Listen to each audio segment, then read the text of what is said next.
do you explain the cameras being turned off then?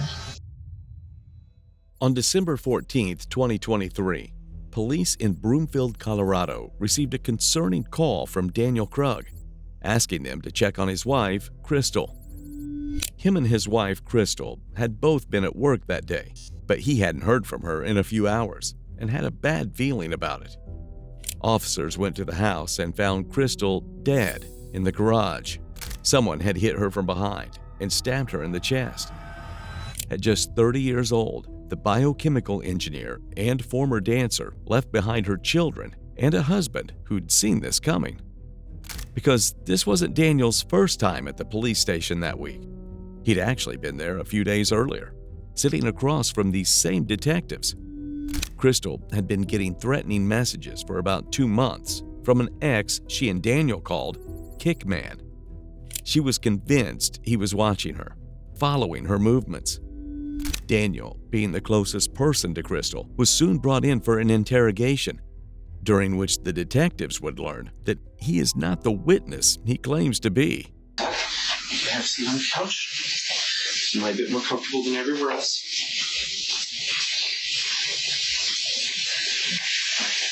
So, again, I know this is the last thing in the world that you ever want to experience. We're trying to do our very best to figure everything out. Okay?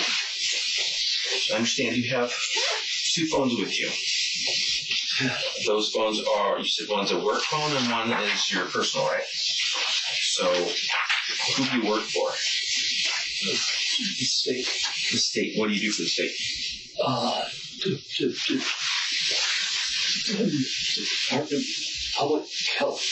Okay. I do money. Money for them? The shopping list. Well, you're still going to need this stuff on the list. Public health. And environment. I do operations. I do money. That all works. So, your home security system, you access that through your personal phone? Google Nest. That's Google Nest, okay.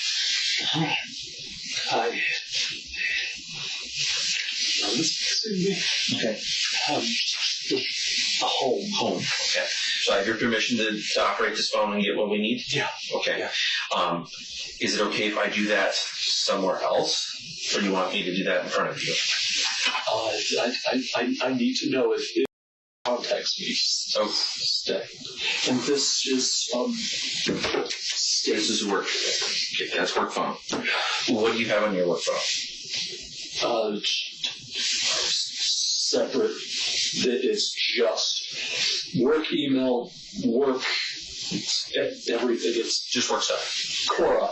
Okay. Open records. Yeah. Always separate phones. Okay.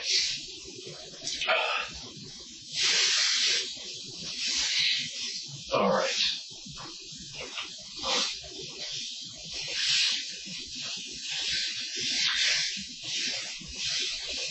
So how many different cameras do you have? 4. Doorbell. Side of the house.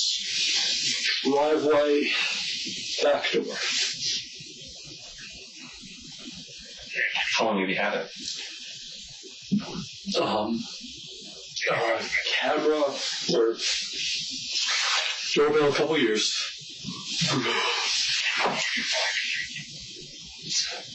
Sorry. Doorbell a couple years. The others, all since September. We had an intruder. I called the police. What was his name? His card is on the refrigerator. Chauncey. Okay. He called. He came when we had a garage intruder. Ran past me. I brought 2 cameras that night. I don't know when that was. It was September. I bought 2 cameras that night. I got 3 more with stalking with Kickman. Okay. My brother said to put up 6 or 7. I don't have the other 2 up yet. They're in the garage. Okay.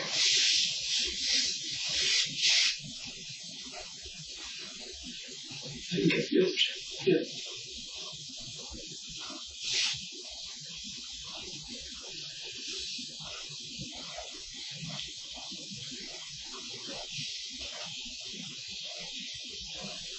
So when do your cameras go off? Do you ever have them set to turn off? 24/7. Okay. They don't turn off.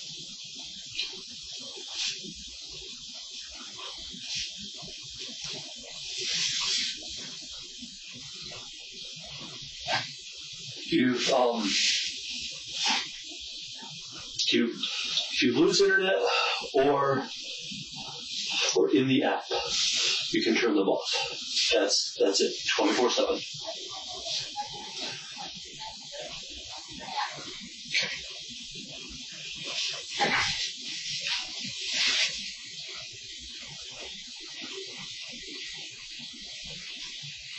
And who has the ability to turn off the cameras? Who has the ability to go in the aperture yourself?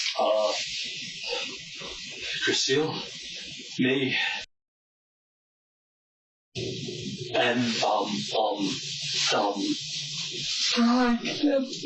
It's all right. It's all right, Dan. and house phone. House phone.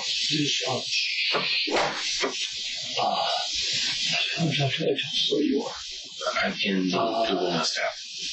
No. Home. Home shows all 4. Oh, And- perfect. And I do that once. Home. I can settings. Okay.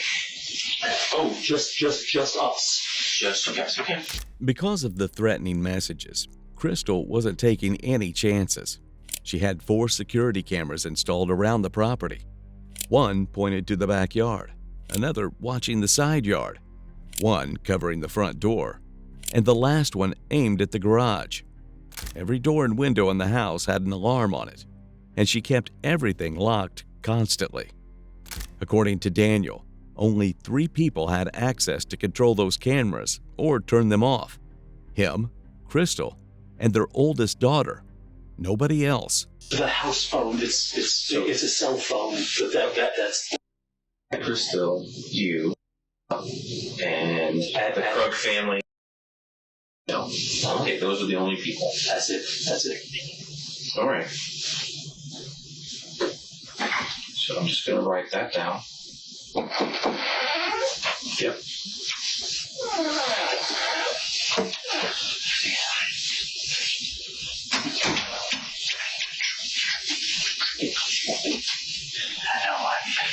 Did what you said. Call the police. Couldn't reach you. Call the police. I did what you said. I didn't attack her. That's your fault. I was super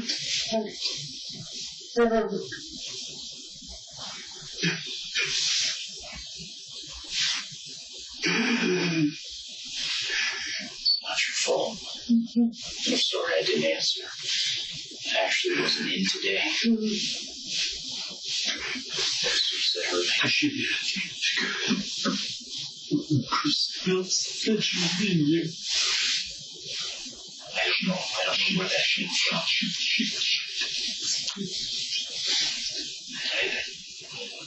I saw that screenshot, baby. Did she mention anything about that prior to that text? She was supposed to.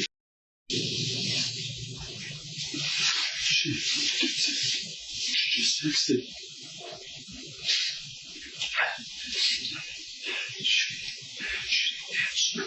But I asked for these keys.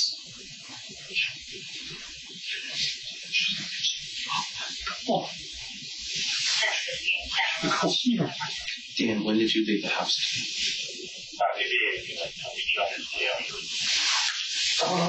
Guess. Approximate.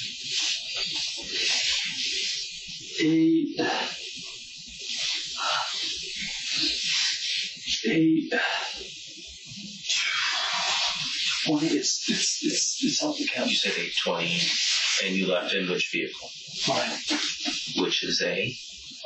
Black Monster. Okay. 8:24 sound right? Okay. You left out of the garage? Always.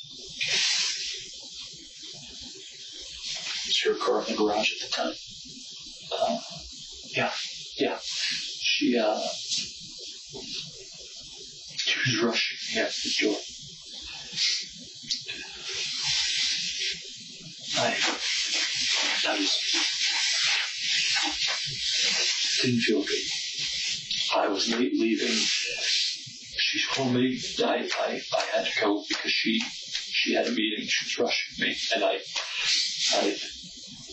went. She was in the kitchen. She was in the kitchen.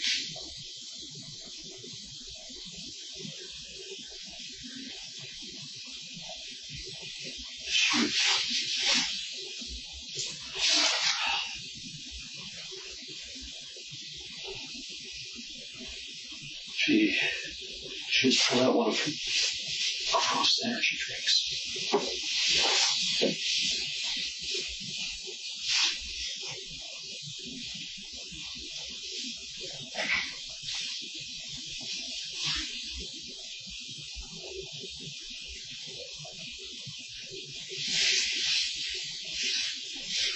you guys exchange words at all?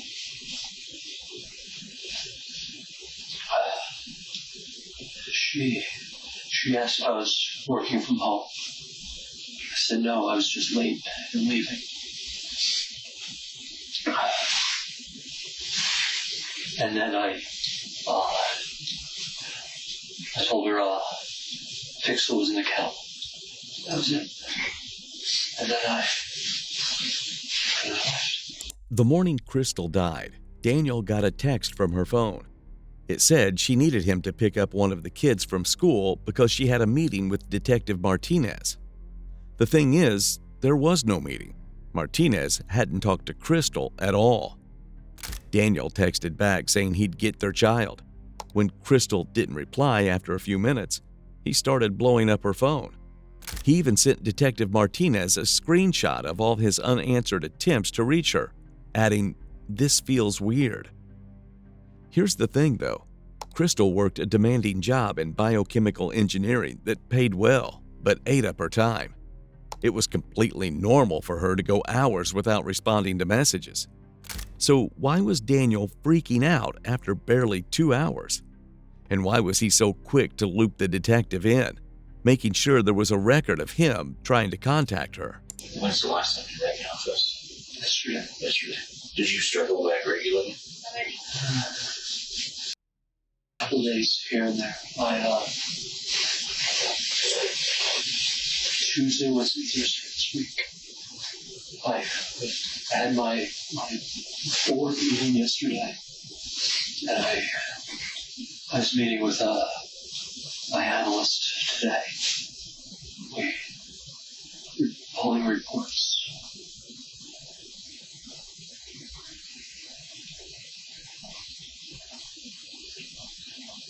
How long were you supposed to be in the office today?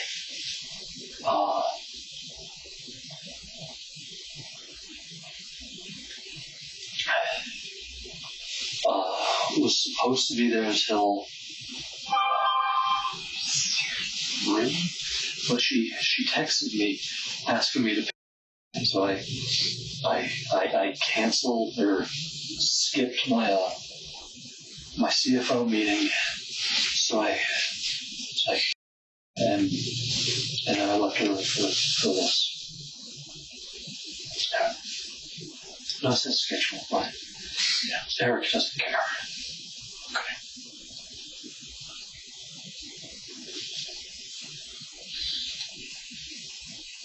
And where did you park today down there?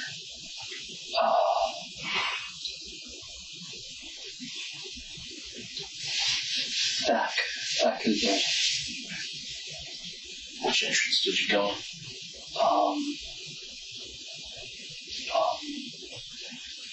front. Did I go through building B? I don't remember. Sometimes I cut through building B to get to A. If it's cold. I don't know. Okay.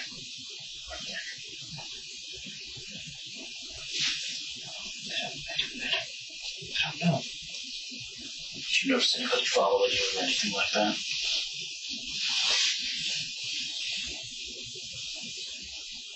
No.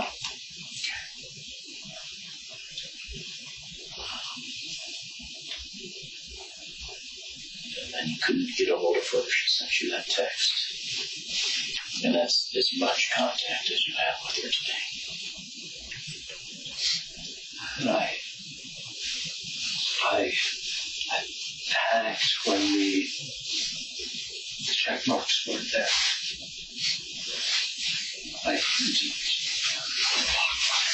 Give the check mark to me. Got it.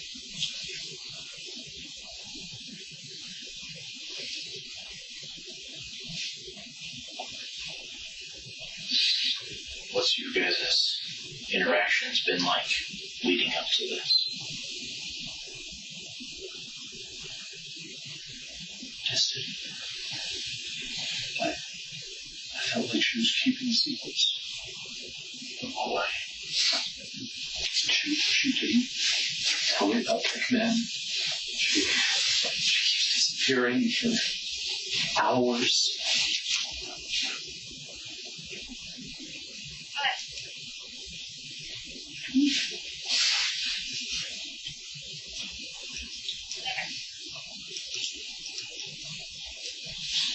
Told her when this was done, we should divorce.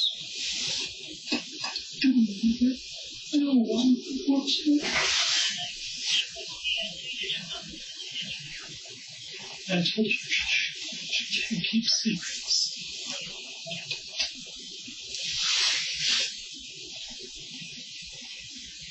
I asked for a divorce.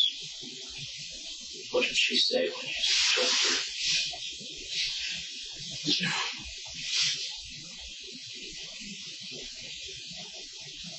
She's not now.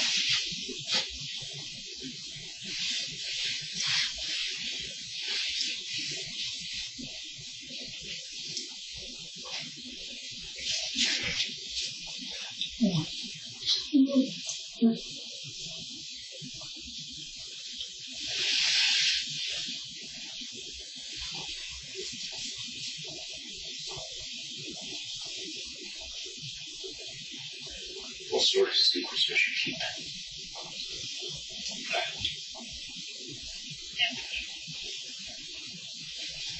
Kickman. Before she told me.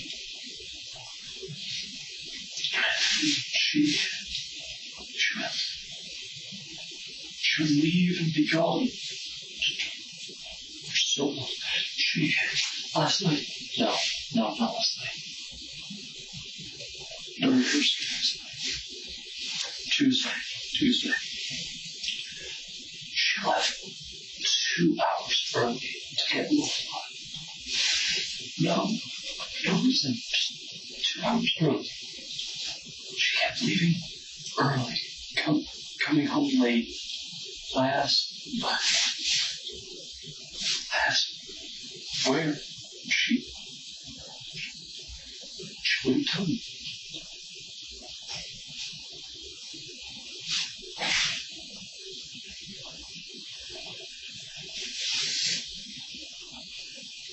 What did she say?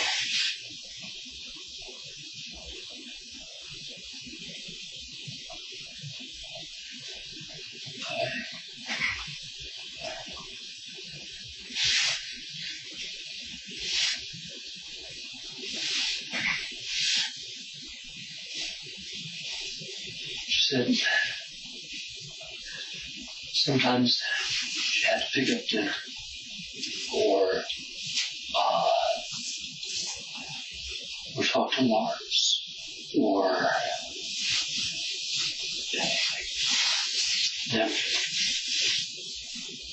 never a straight answer.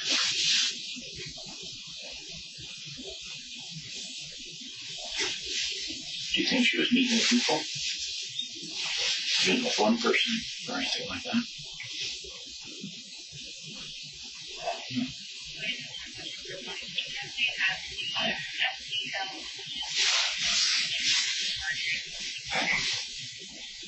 I asked if there was anyone. She said no.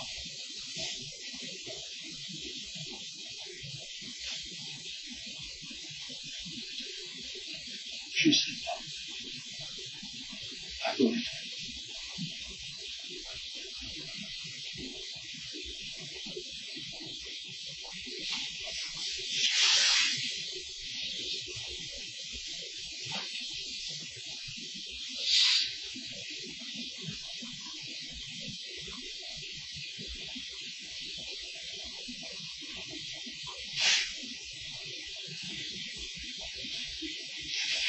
Did you ever get those additional cameras set up to watch the blind spots on the house?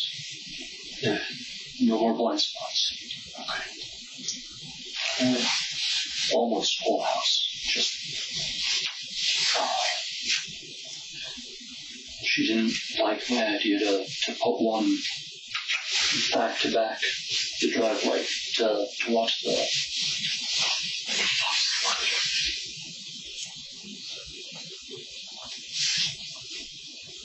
The electrical box.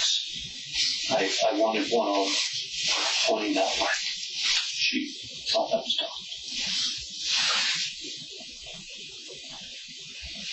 dumb. Where are my kids? Have they been picked up?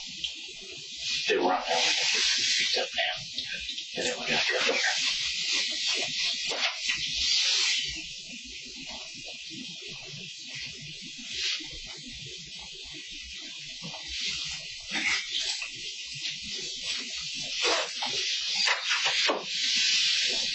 Would you be willing to give us the password and all that stuff to the online camera so we can look at those?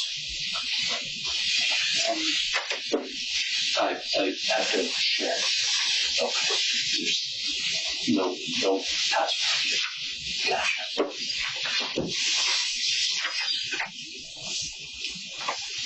This is cell phone consent, which would allow us to go through your cell phone so we can verify the communications between you and Kristil and everything like that. But in order for us to do that, you need to allow us to do that. Is that something that you'd be willing to? Yeah. So we can download your phone, just so we can match up all the information that we'll get from Kristil's phone to your phone, and that way we can kind of backtrack everything. Okay. Yeah. Okay. And again, this is voluntary. You're providing your consent to allow us to do that. I just want to make sure that we're clear on that. Okay.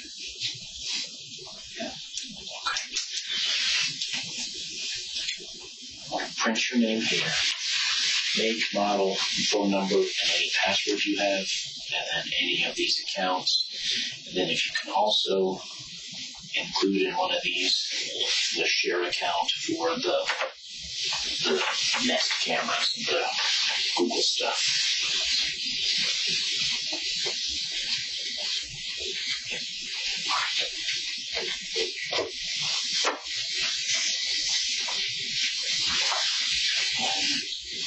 I don't know.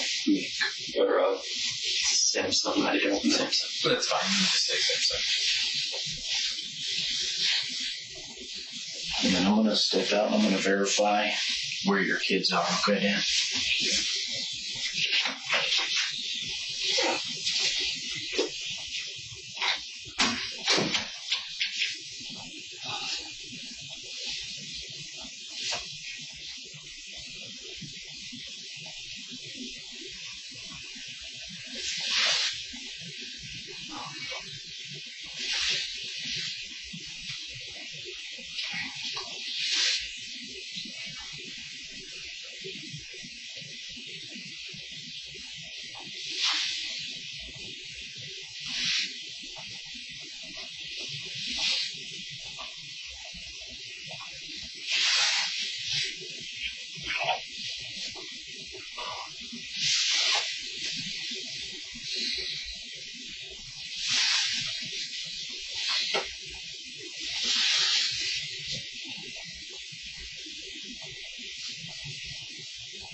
Yes. Yeah, you are the consenting party, so you just put your name, your date of birth, and your name.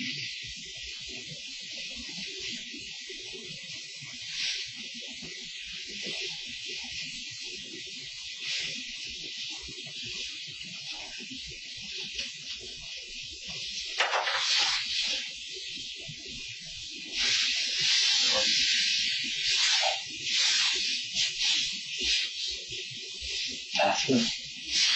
Yep.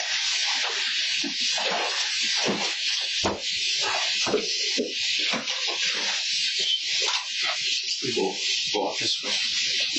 Oh, you mentioned that you had the weapons. Oh, You just hold them. You're not going to use them on me, so I'm not worried about that. All right.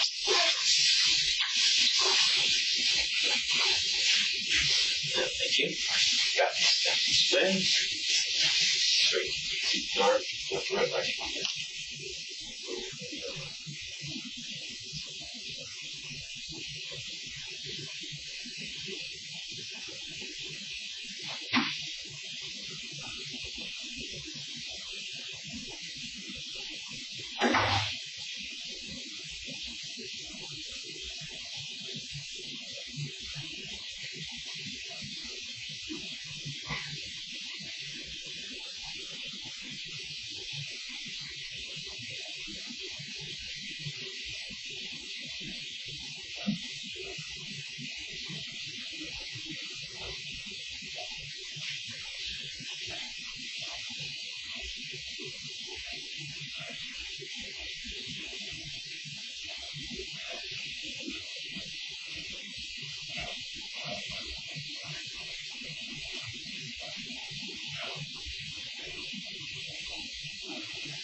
So how do you share videos?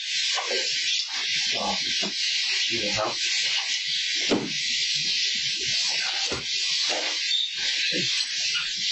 Boss. Okay. Oh, let me invite a person. Or maybe do that.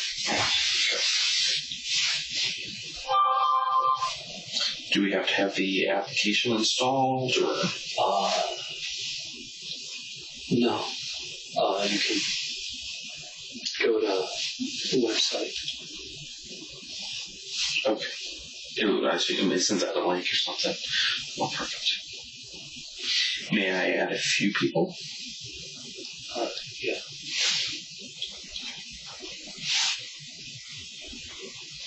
Can't send invite right now. Okay. Okay.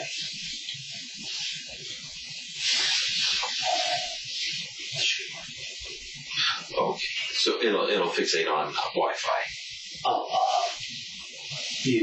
You might need Gmail. That is a Gmail. I mean, it's through Google's platform. Yeah. Are you talking you need to have a Gmail account for it to work? This is how Everyone in this home will be notified. Yeah.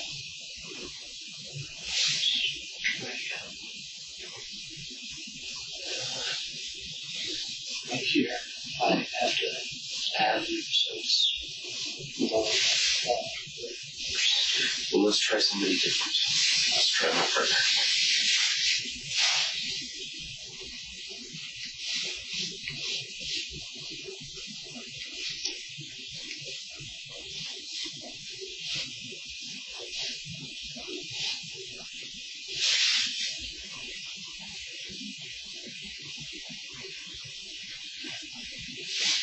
You can't be restricted somehow. No, I set it up. Privacy. So I said so.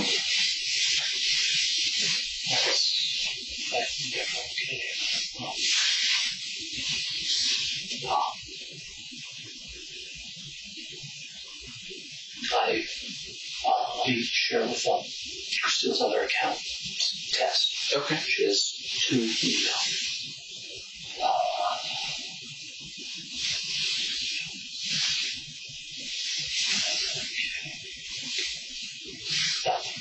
Okay.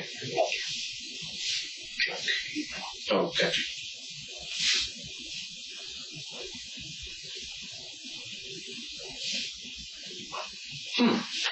Okay. You made the actual Gmail. Okay. Platform. It works. Okay. I have an email to do here. Oh, wait. A household can have a maximum of 6 people in it. You can remove one to add another. We could remove the Krug 019. Yeah.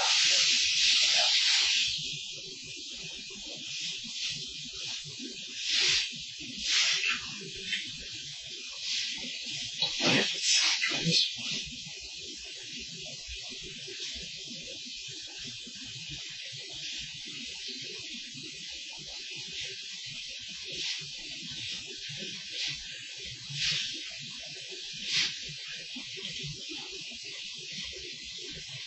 It does not like our Broomfield ones, but it does like the one I just sent. So that is good. All right. So Google doesn't want anything getting outside their sphere, but that's their sphere too. So I don't know. It's weird.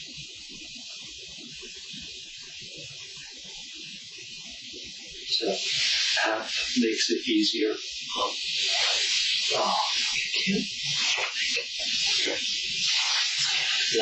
The home app have history on cabinets. Nest app history on doormat. Older model. Oh, okay. Supposed to upgrade in March.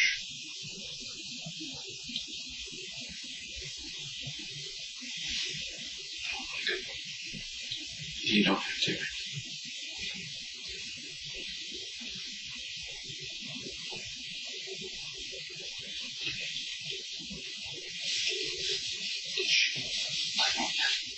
I have no idea. I never went in.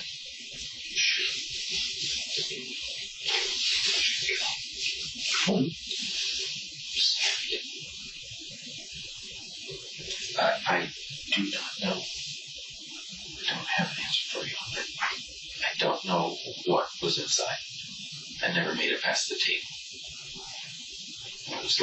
to showing up. And then at that point, I didn't need to go in. Then we were just handling security and you showed up.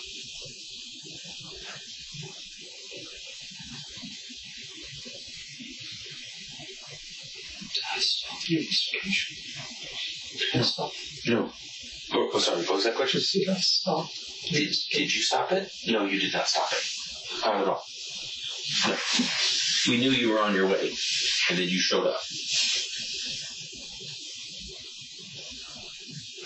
You gave us permission to go in the house. You signed consent, so we could yes, you signed a consent to search your home, so we can continue the investigation inside. Otherwise, we have to pause and wait for a search warrant to be approved by the district attorney and the judge before we could begin the investigation inside.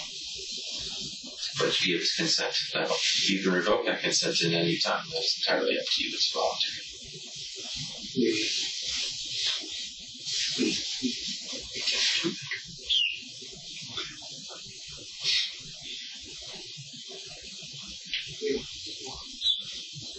But that happens sometimes.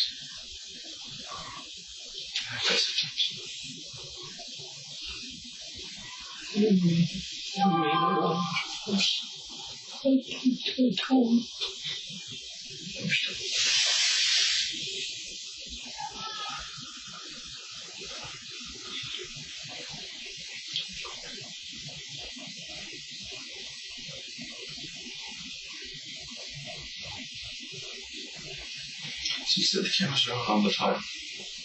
Yeah. Looks like about 8:15, a lot of them go off.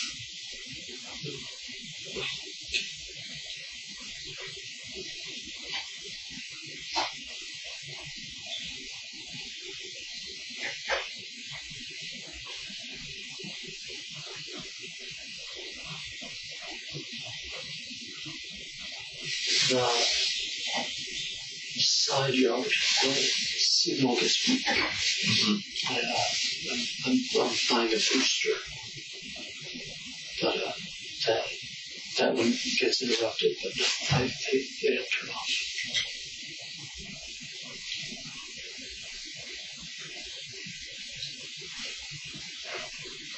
No point.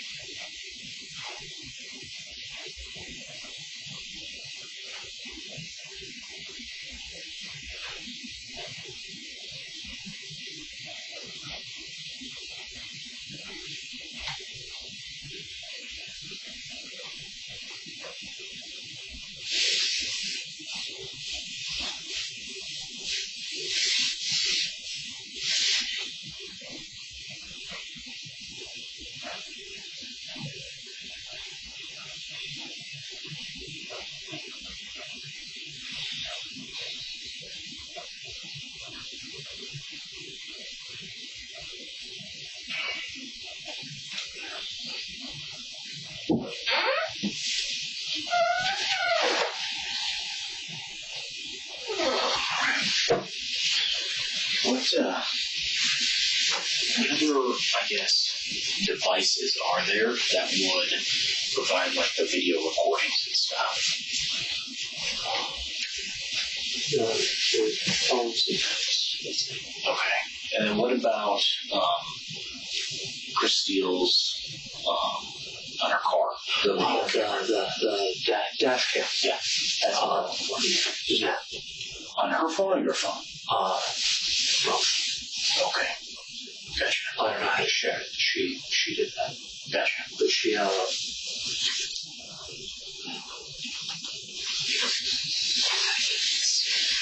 show you? Sure.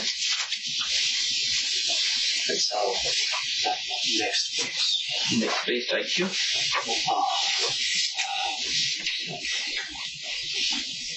You just want to make sure that we are able to collect all of the video and stuff.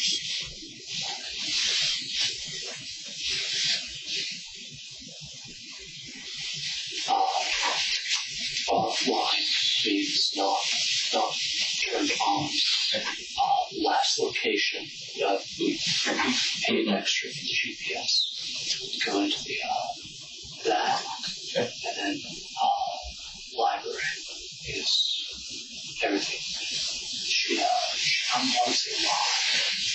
Okay.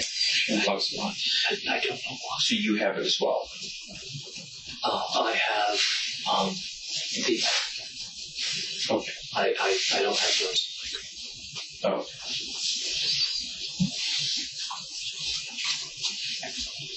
Should that be running now? Is it always constantly recording? If no, but if it was plugged in, then there's motion sensor. Okay. So it needs power. So in this, it shows the last events in the library.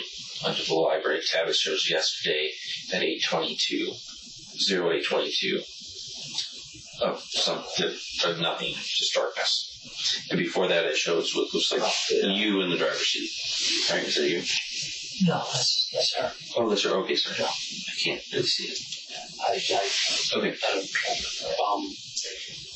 It needs a length of video to upload to the cloud. So that usually means parked and got out real fast. Okay, so there's nothing on that. That shows. And then you have the nest for the doorbell. And then if you just touch it blue. Why is it blue? Why is it blue? It was blue very much of the day.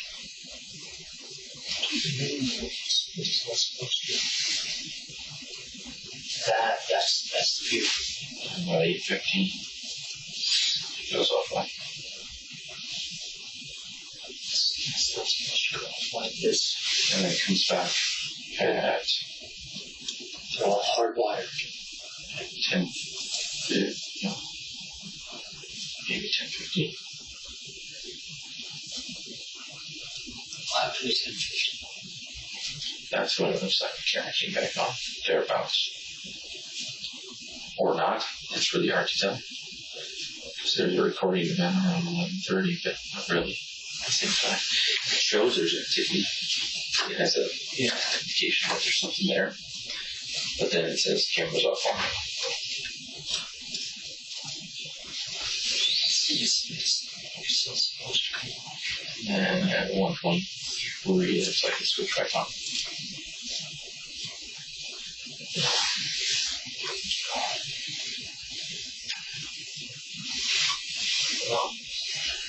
Settings main.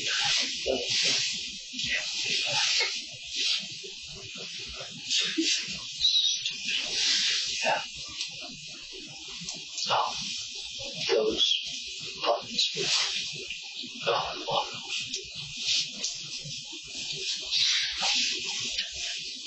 So then there, Live, you can talk through it. okay, there, then 2:29, I hit that button and took it offline. And now it's back online. And it shows blue. It should have drive. And because it's an old camera, that app doesn't give you historical data on your front door. It's the other one does. Yes. Sure, I get that. Yeah. Kristil's phone, is that a Samsung as well? Yeah. Same Samsung. We always get this changed. What sort of cloud service does that phone back up to?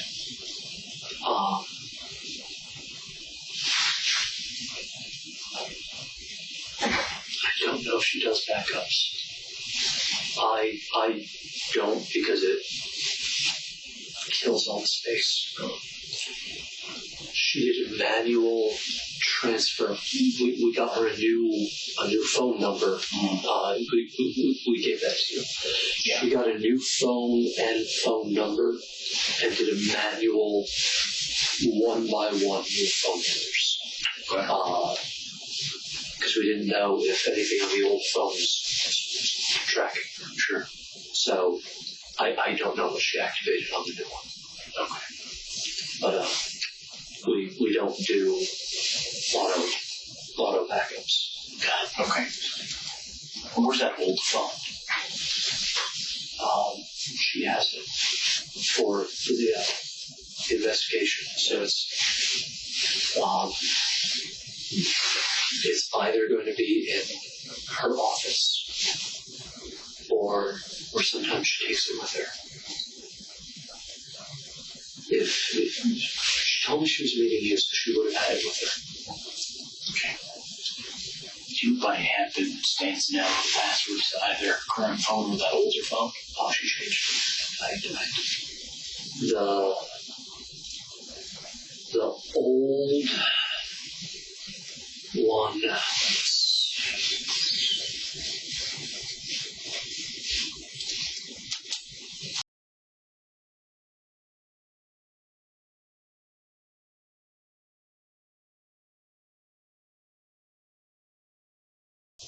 Yeah. I don't have the new password. Got it.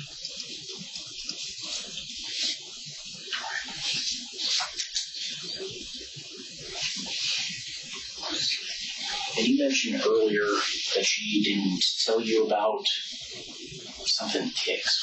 Which one was that? Kickman. Kickman. That's what we call a stalker. Doesn't deserve a name. Okay, which Came up with Kickman because yeah, I remember having that Molly conversation. was going to kick.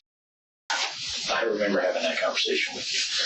What, do you remember that email address that she didn't tell you about? It's in a lock. Okay. I didn't have to remember it's in a lock. Something kicks. All right, You have the lock, right? I do. I do have the law.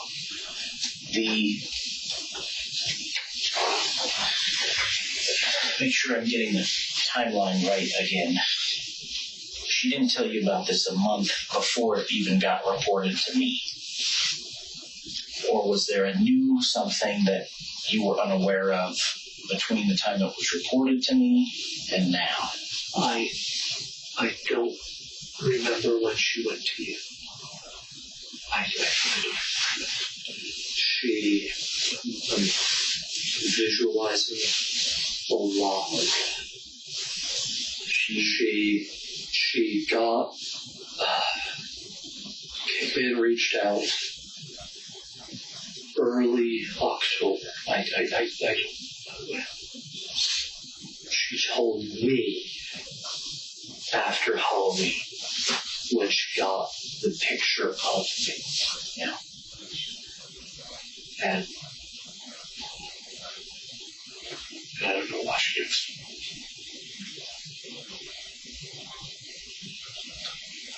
What time did you get up today? My alarm from 5:46. Always. And is that just your habit, or? I have to make sure I'm dressed. Has to have breakfast by 6:20 so that we can get her out the door to the bus. It was cold. I drove her to the bus stop. And what time does she have to go to the bus? When she walks, 6:40. When I drive, 6:45. And I just drive her down the road to the bus stop. She waits in the car until it shows up. That's nice of you. Growing up, I like standing outside and waiting.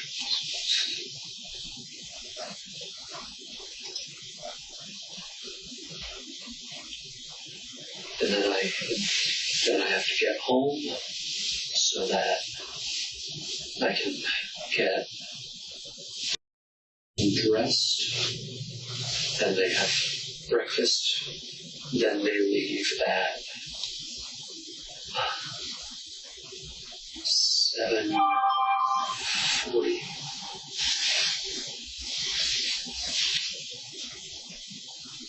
Every day.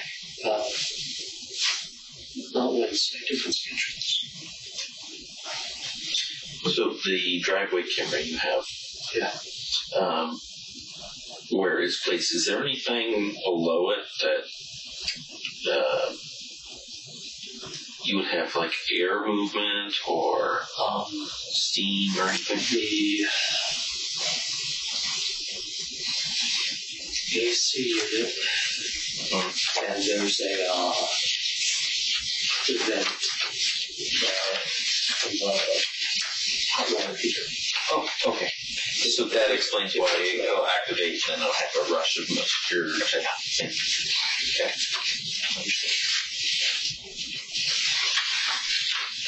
Didn't know that was a problem until it got cold. Well, that moisture becomes particulate and trips the camera, and then there you go.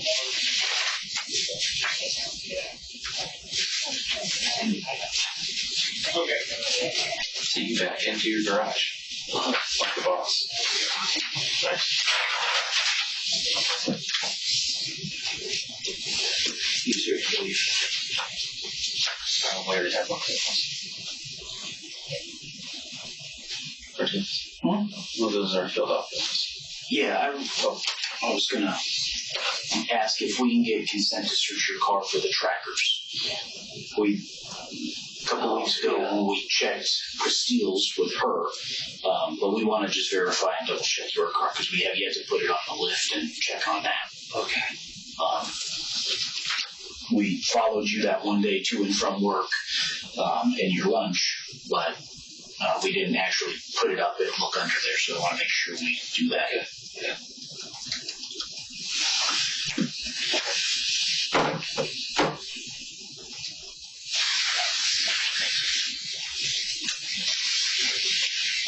Those two items are his stuff.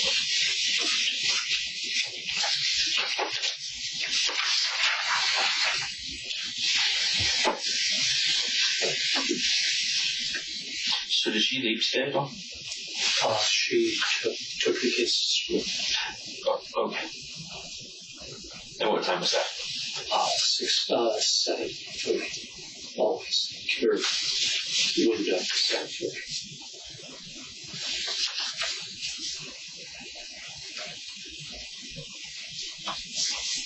Where are my kids? Last I knew they were picking him up. I don't know. Did you drive your car here? No, he drove with us. I don't know where his car is right now. On the street. Okay. And what was your home address off Promontory? The numbers?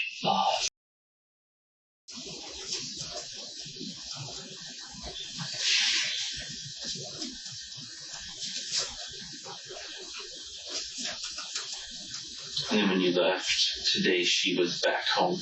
Yeah. Okay. She was in the kitchen.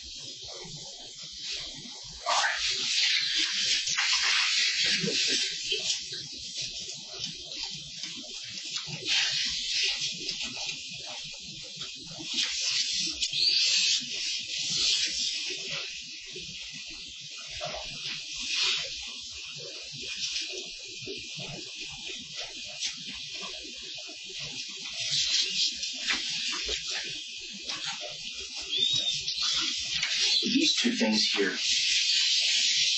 Walk these. Yeah.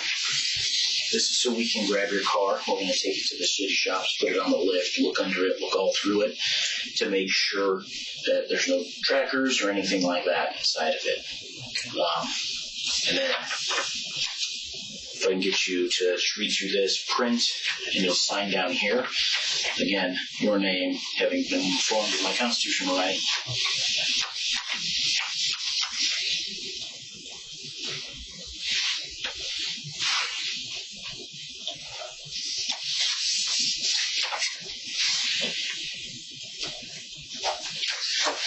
The date and time that. It's up to 14th of Central.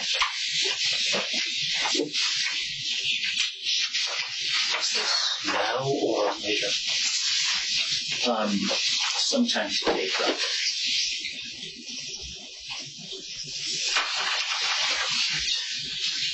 Sign here just this one here, just because when we go to the scene, we're going to test all the DNA and biological samples, but we need to be able to rule out your DNA to show that we have Kristil's, we have yours, because yours is going to be all over there right at your house. So we want to be able to say that this is Kristil's, this is Dan's, and if there's an unknown third DNA, I'll be able to say it will be our suspect. Okay, so that's what this is, but we're going to collect a DNA sample, just a swab of your cheek, so we can cross-reference it with all of that stuff, but this is completely voluntary. Yeah.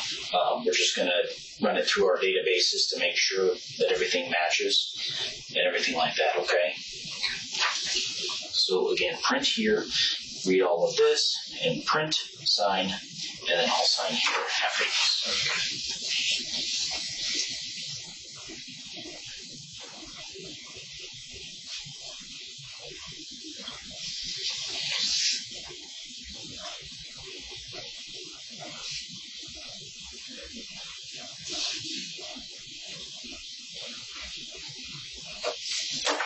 Take your time if you don't mind, sorry.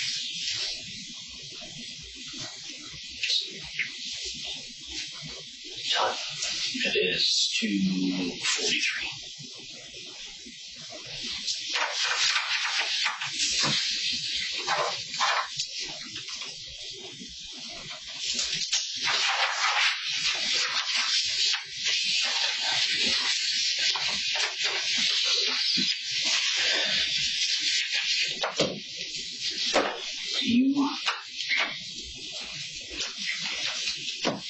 I know you said that you don't think that there was somebody else. She said, okay. Why do you keep asking? I'm just trying to put everything together to kind of get a bigger picture, because you said she's been acting kind of weird lately and, being very secretive and withholding of information for you. So I'm just trying to understand, I guess, so we can backtrack what she's been doing this past month. Okay. Do you have your car keys by chance, so we can send those with one of my detectives so we can take it on the lift? Yeah. Can I take the house key or something?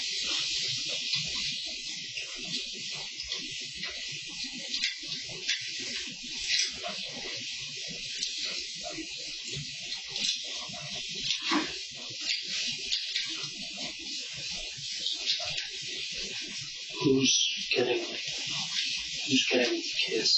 Is it Kate? I'm not sure who.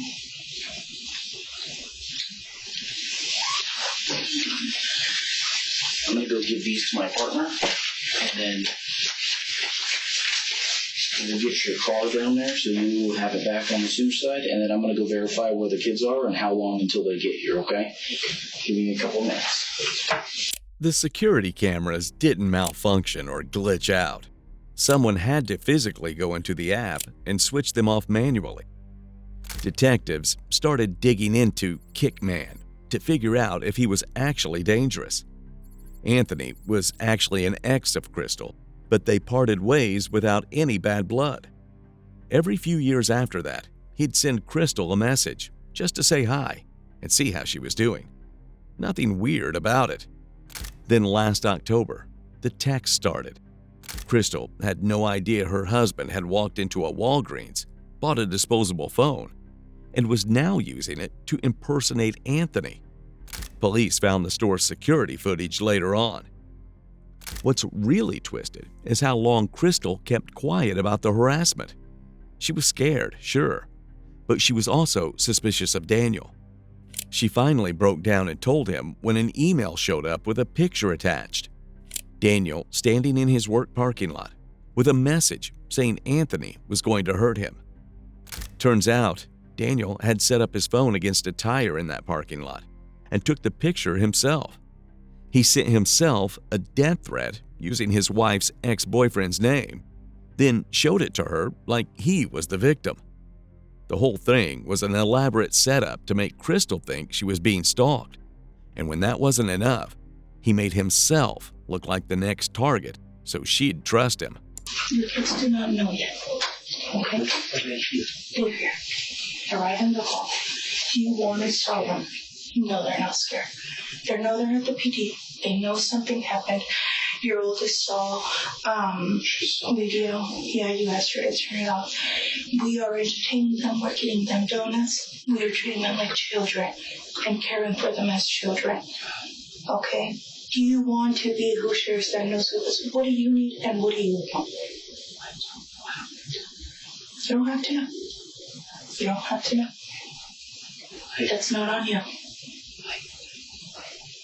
Out there, I'm going to show you what your in-laws are saying out there, okay? Your in-laws are arranging, if it's okay with you, between your brother-in-law, your father-in-law, your mother-in-law, and your sister-in-law to share the news. Is that something that you want? Do you want it to come from them? Do you want it to come from us? They agree that that could be a good plan. I should. You want to tell them? Okay. The best thing in this scenario is to be dad, to say that word clearly, and be there for them afterwards.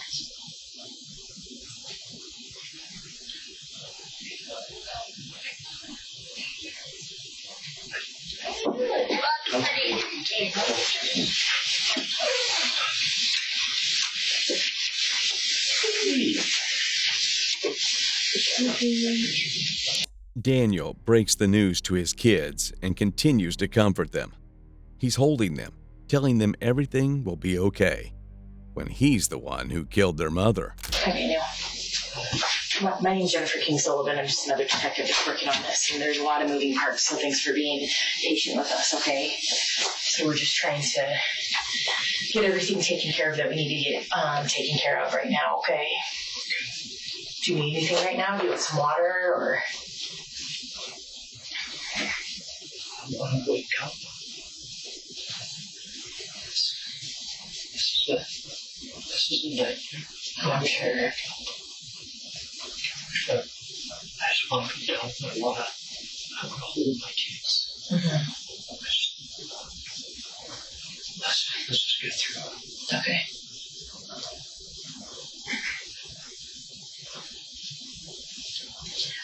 So I'm just going to sit with you for a minute. I don't really have anything specific to talk to you about, but I just wanted to be sure that you weren't alone. And I believe that we're just trying to figure out stuff with your car and phone right now. But like I said, I've been in a different direction. They just asked me to come sit with you for a little bit. So I'm really sorry that you're going through this right now, and that this is how we've met. I know your kids are with a lot of family right now. I can get specific answers about what's going on with them, but and we're trying to, like I said, get everything that we need from you right now, so that you can move forward with everything else right now. Do you have any questions I can answer for you? So many. Okay. I can't remember anyone's name. No, that's fine. You don't need to remember anybody's name. Do you have a question about someone specifically that you've talked with? I tried asking the other lady. Mm-hmm. Where is Kristil? Where is she? She's still in the house. I believe so. I mean, she's somewhere at the house. So, again, I haven't been there. I've just been here working on other things. Obviously, we're trying to, get a hold of, what is his name, Anthony, or Is that what he goes by? I think so. Okay. That's her ex. Is that right? For a lot of years. That's totally bizarre, right? We call him Kickman. Kickman? How come? Doesn't deserve a name. Yeah. And said, Mommy's good to kick it. So he's Kickman. And all of you are filth. Oh, okay. She likes talking to cohorts. Yes. How old is she? Oh, okay. What schools do your kids go to? Okay. Do you like those schools? Yeah. Have you guys been in the area for a long time, or? Yeah. This house for 7 years. Broomfield for 17, I think. Wow, that is a long time. How old is your oldest?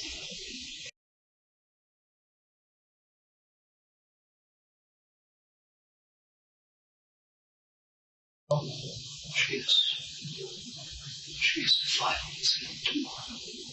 Oh, jeez. In what class? I think she's in that. Okay. That's a lot.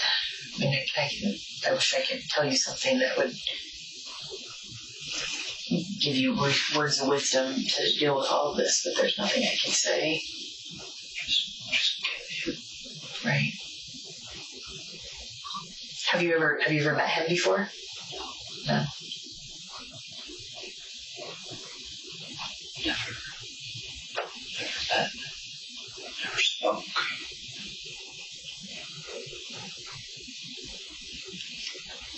Okay.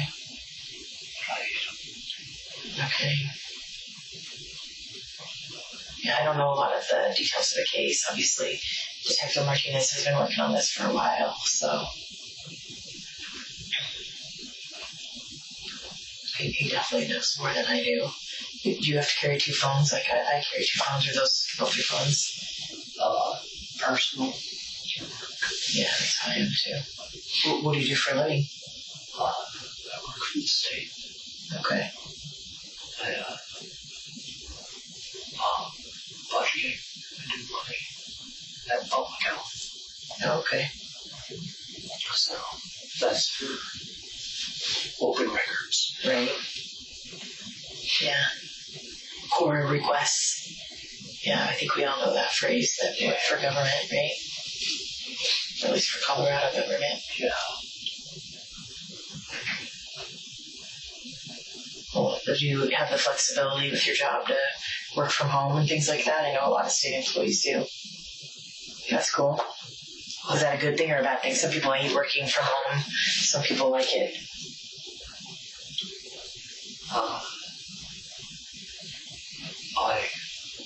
I like going back and forth.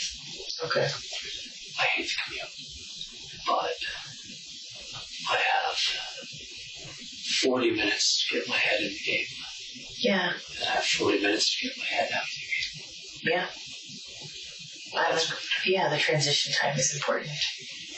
Between, wearing different hats, right? When I work at the home, I'm in an unfinished basement. Oh, yeah, that's not fun. So, not something you walk by all the time, so it's not Constantly in there, yeah. That's good.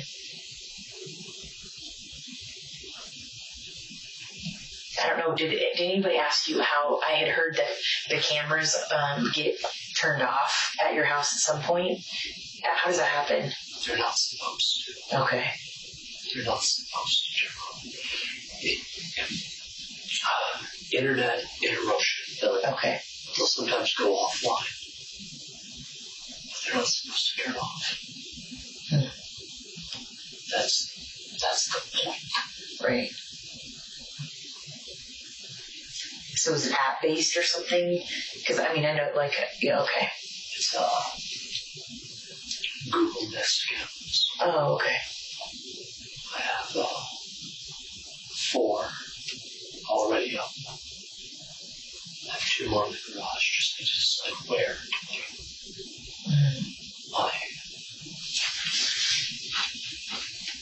Kristil is going to Yeah. yeah. 2 seconds. Right then, the detective got pulled out of the interrogation room. Her colleagues had been watching the whole thing on the monitors and were getting nervous. They hadn't read Daniel his Miranda rights yet, and he was quickly moving from witness to suspect. If she pushed too hard now, they could blow this whole case. Okay. So, obviously, we've been here for a little bit, and I know you want to leave and everything, but we still need a lot of stuff answered and whatnot, okay? But just because of the time and everything like that, we have to go over some formality stuff, okay? Okay. And just given that you were the last one to see Kristil, we want to go over your constitutional rights. Just like I've gone over with the consent to searches and all the forms that we've signed leading up to this, we just now need to talk about your rights so we can proceed with getting the answers that we both want. Yeah. I have 2 different voices going through my head right now. I have my brother Matthew, and I've mentioned him. He's the sheriff's lieutenant. And I have his voice saying, talk to the police. And in typical cop fashion, he married a prosecutor. So I have Lynn's voice in my head going, I just want this to be done. I don't want to go home. I just don't want to. When may your birthday, Dan? 10/24. That makes you 44. 43. It's not 2024 quite yet. Just try to get past this next year already. Like I said, you're obviously versed in kind of what I want to talk about, but I just want to make sure we go over them, okay? That way it's good. So this is our generic form we have for everybody. You have the right to remain silent. Anything you say can or will be used against you in a court of law. You have the right to speak with an attorney and to have him or her present during questioning. If you cannot afford an attorney, the court will appoint one for you free of charge. You have the right to stop this interview at any time. Do you understand all that stuff? I think so. Do you have any questions about that stuff? No, I don't think so.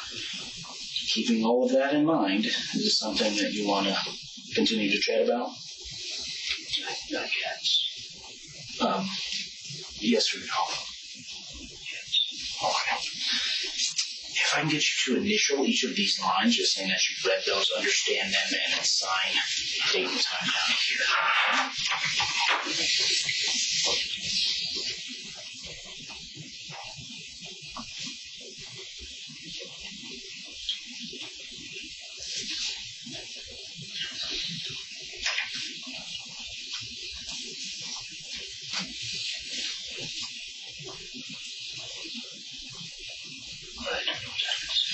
And it's currently 4:26. This is not a slow process, and I apologize for that.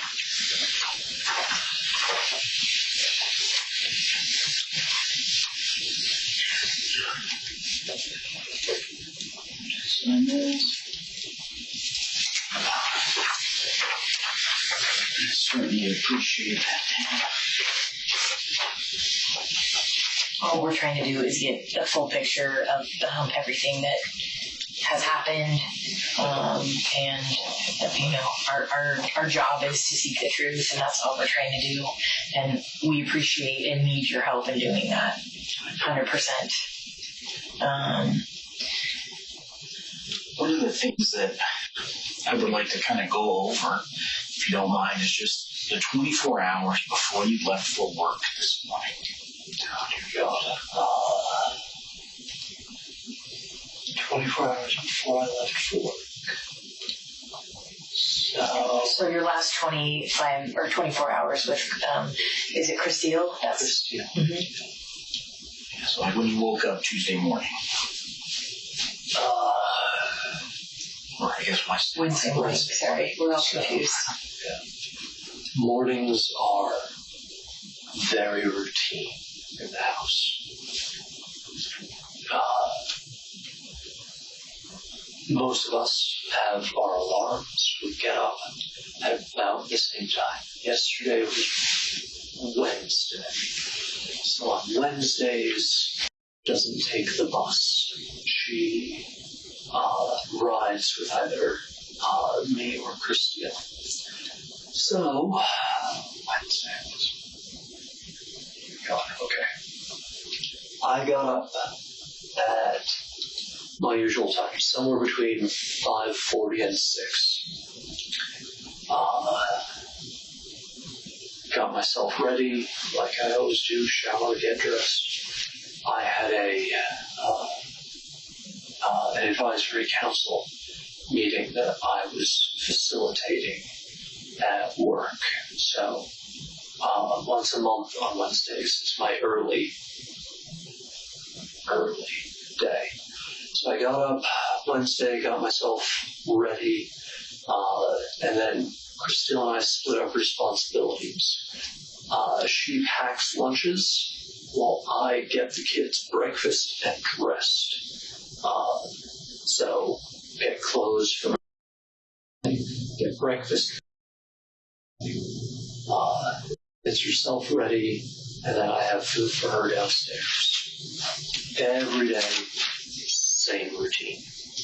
She packs the lunches, I do water bottles and snacks, I pack the backpacks while she gets herself showered or dressed. And then we all leave within usually a few minutes of each other. So that was yesterday. I went to the office. I left before them yesterday because early day. You've done that drive. It sucks. I went down. I ran my board meeting from 9 to noon. We had a lunch after, me and a couple of the board members. Then I took care of some work in the office. Then I went home. I don't know the time of when I went home. Let's see, it was Wednesday. I was on point for dinner. I have no idea what the heck I gave them. Usually has real on Wednesday, but not yesterday because she has dress rehearsal tonight and a show on Saturday. So I was home with Kristil. I were tag teaming. Okay. I was teaching her how to pre-treat her socks for laundry. Not exactly tag team. Kristil went and picked up him, brought him home. I served something for dinner. It's really bothering me, but I don't know what.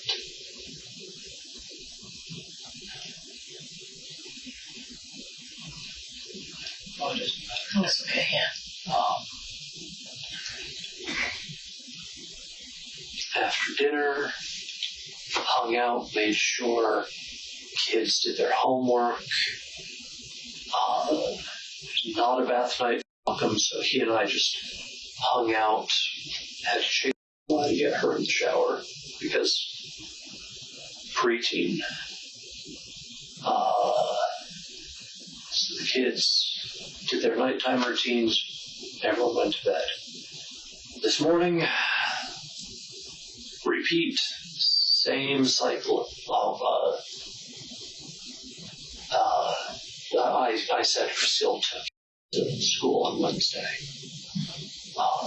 After I left, she took all three of them as a later start on Wednesday. Yeah. Thursday, regular school schedule. So got up at about the same time that I always do. Same routine. I feed, and then I get them dressed. I prep food for while Kristil packs lunches. I pack the backpacks while she gets ready. Then I went to the bus stop today because it was cold. Then I went home.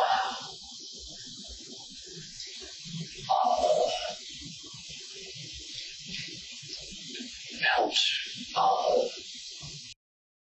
get their coats on, got them in Kristil's car. She left to take them to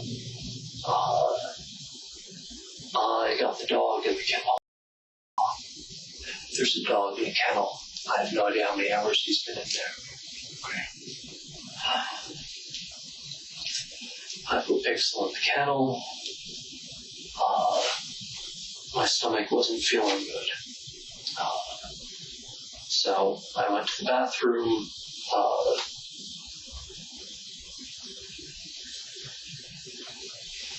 My stomach wasn't feeling good. Do you really need details? No, that's okay. Thank you. I came out after Kristil had come home. I was pulling on my coat while she was in the kitchen. We had a brief interaction about, I told her Pixel was in the kennel. She asked why I was still there, if I was working from home today. I said no, I was just running late. And she was telling me that I had to get going. Which is weird, she doesn't usually care what time I leave. She cares what time I come home. So she was in the kitchen with some energy drink. I said goodbye and I left. I drove into the office. While I was driving, my phone dinged because I left late. Phone dinged with that message that I already sent you, her asking me to get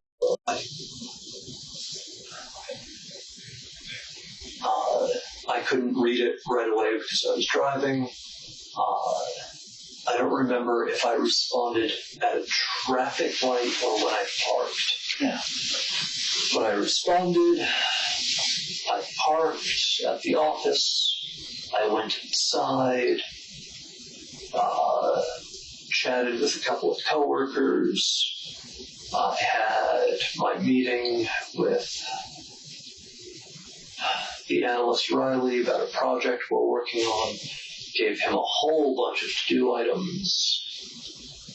And before and after that meeting is when I tried texting Kristil because I remembered her saying to Lauren, sorry, the message that she sent me asked if I could pick up. I said something to the effect of, yes. I said something else, I don't remember what.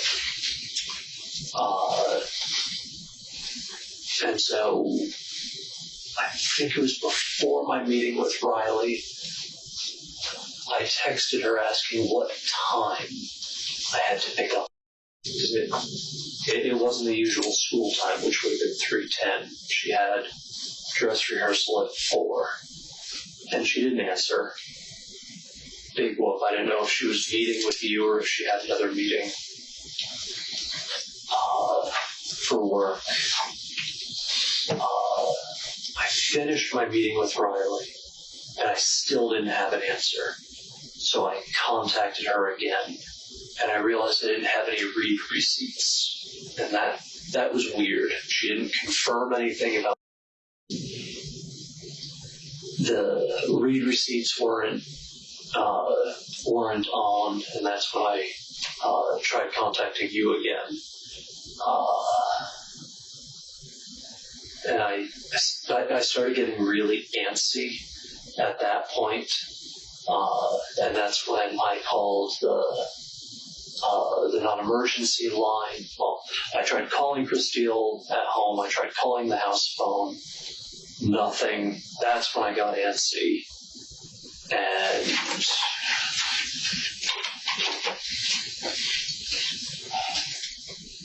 I called you first. You didn't answer.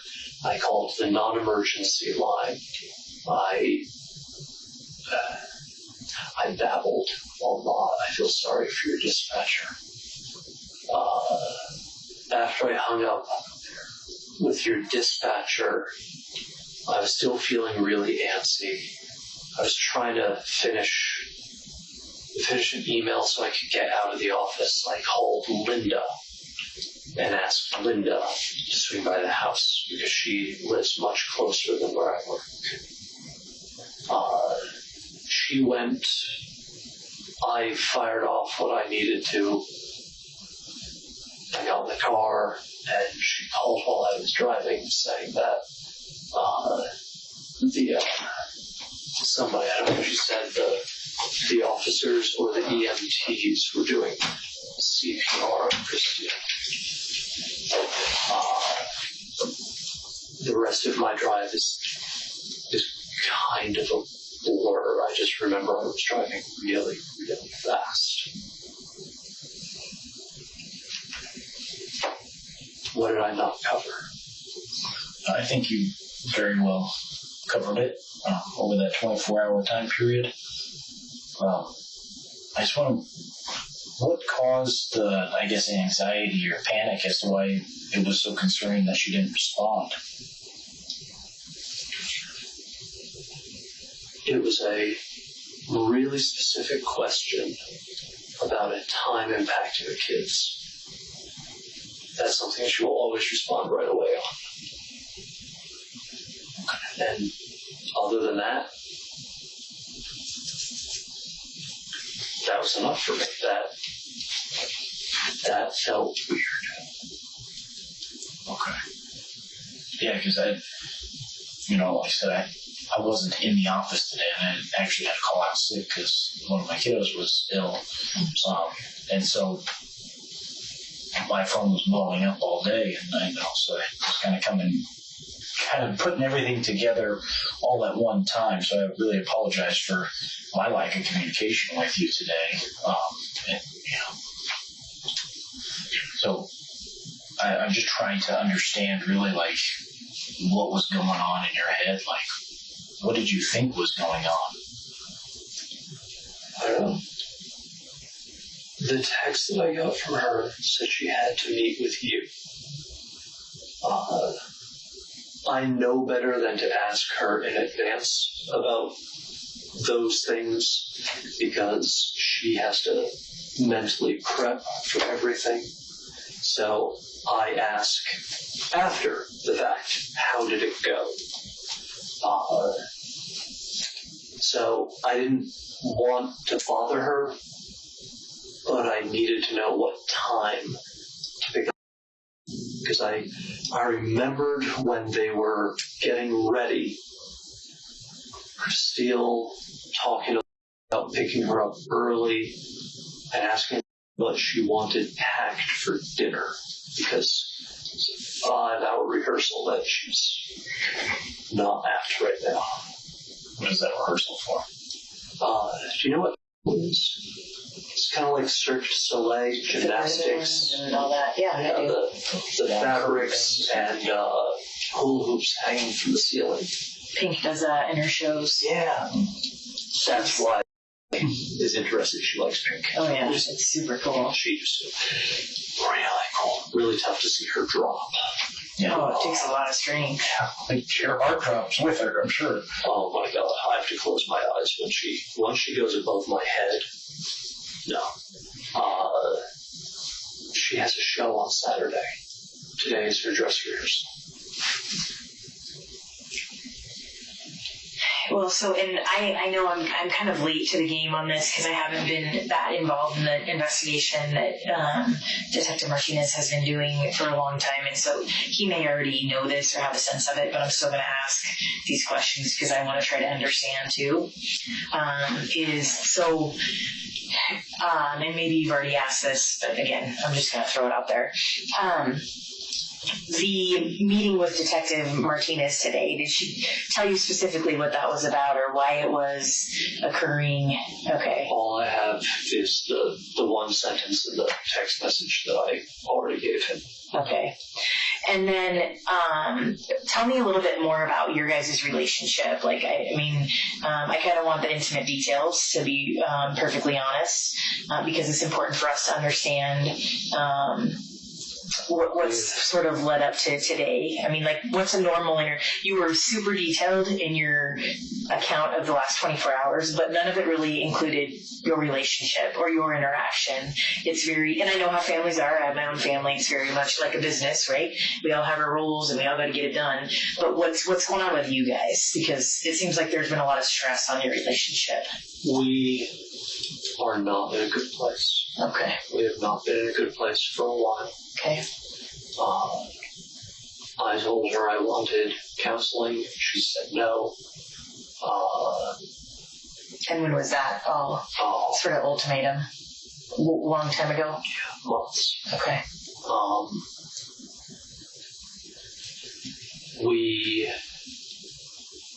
We live together.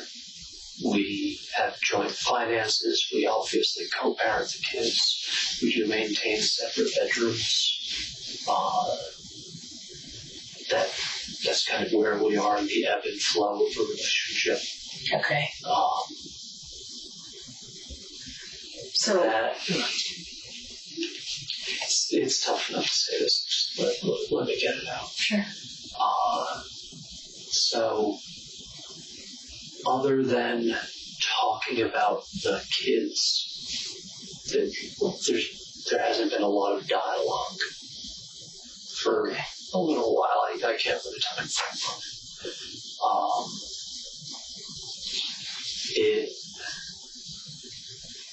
It hurt me that she didn't tell me about the stalker when it started, but she brought me in right away once he sent her a picture of me. I think that was Halloween. Okay. So she told me the next day, and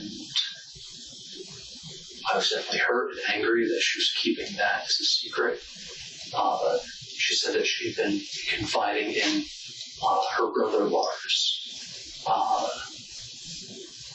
And so... Did she ever tell you why she didn't tell you that? Because she and I were okay. not in a good and healthy place. Well, another phrase I should say.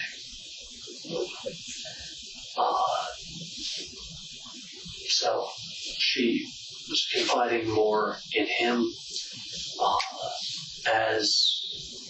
Once she told me I wanted access to her logs. I wanted to know what the conversations were with Martinez.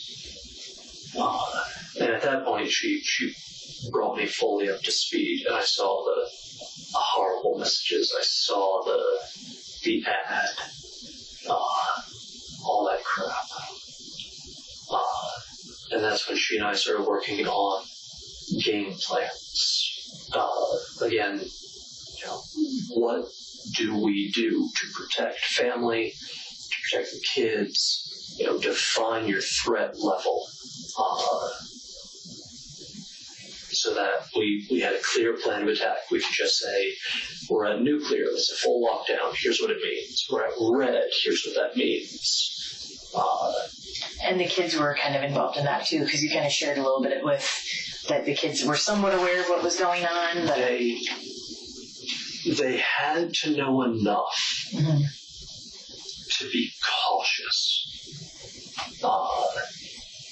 I started carrying these weapons. Kristil also has her own pepper spray. She started carrying a handgun that her father had given her right up until she took it to a range and it jammed. And she decided she didn't trust it anymore, so she went out and bought a new one. Okay. So she had a gun. She was armed. I don't want lethal items. So she and I were planning together. I was putting up the security cameras. She had gotten a referral from somebody for some home protection, home security expert.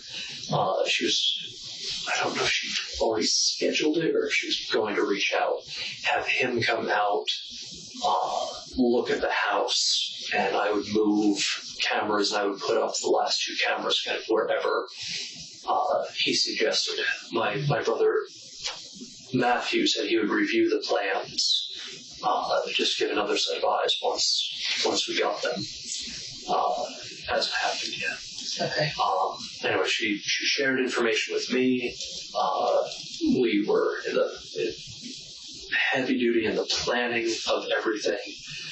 We didn't let each other kind of be alone anywhere. Had to take dogs for walks. We would do that together. So it almost sounds like all this kind of maybe even brought you guys closer, not maybe emotionally closer, but you guys were physically sort of working on things besides your kids. There was a mutual. Yeah, there was, over the course of November, there was a better team feel. Okay. We respond to crisis. Right.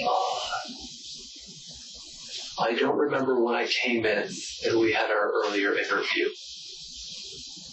but you asked me why she didn't tell me right away. And I didn't have a good answer other than we were on the rocks. But that nagged at me and kept eating at me, and I kept asking her why. And it felt like she was holding something back. She shared the log with me, all of the screen captures, all the communications that she shared. And she would tell me vaguely kind of where she was going. I made sure she always knew where I was, because the threats were against my safety and her just being abducted. She wasn't as honest, or I can't say honest, she wasn't as open about where she would go. And that it kept nagging at me. Oh, I'm sure, especially you guys are trying to work together to be safe, keep your family safe, keep your, as dysfunctional as it is, you still both had the common goal of keeping it safe, right? And so, after our earlier interview, with things nagging at me and her not answering my questions, I got to a point where it wasn't an ultimatum, but it was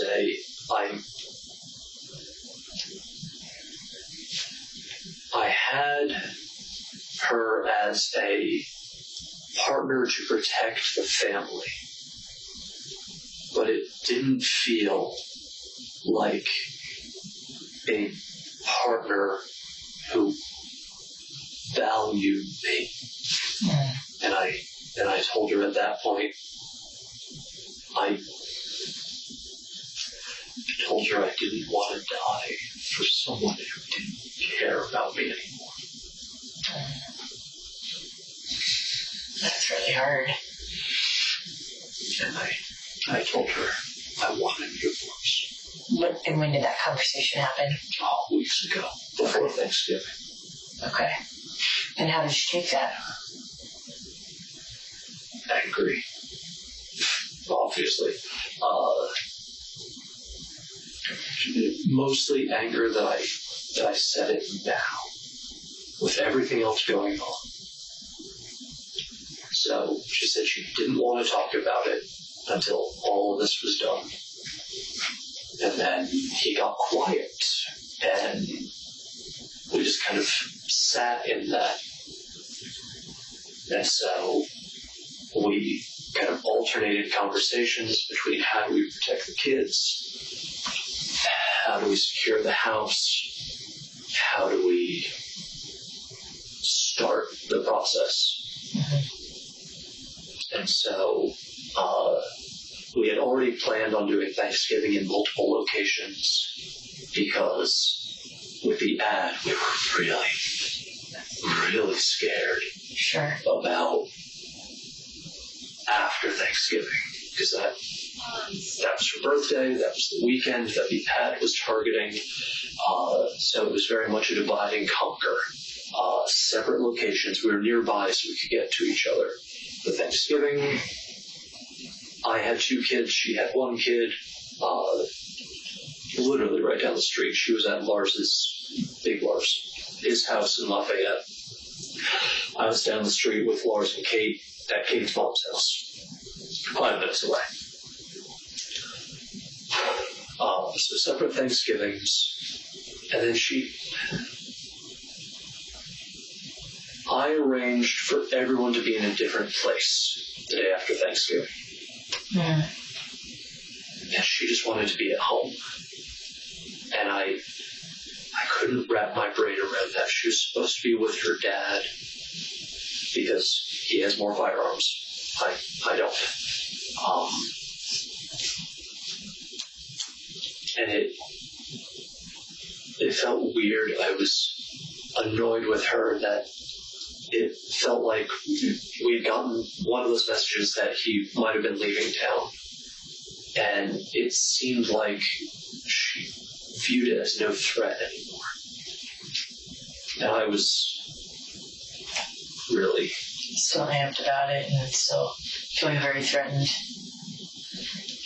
So do you think she wanted to get a divorce? Or do you think is that why she shut you down? Like, we're not doing anything until this is over? When you kind of had your epiphany of like, it sounds like you feel like you were completely, I don't know, written off by her, or that she had zero care for you anymore. I don't want a divorce. Okay. I have loved her for 20 years. Mm-hmm.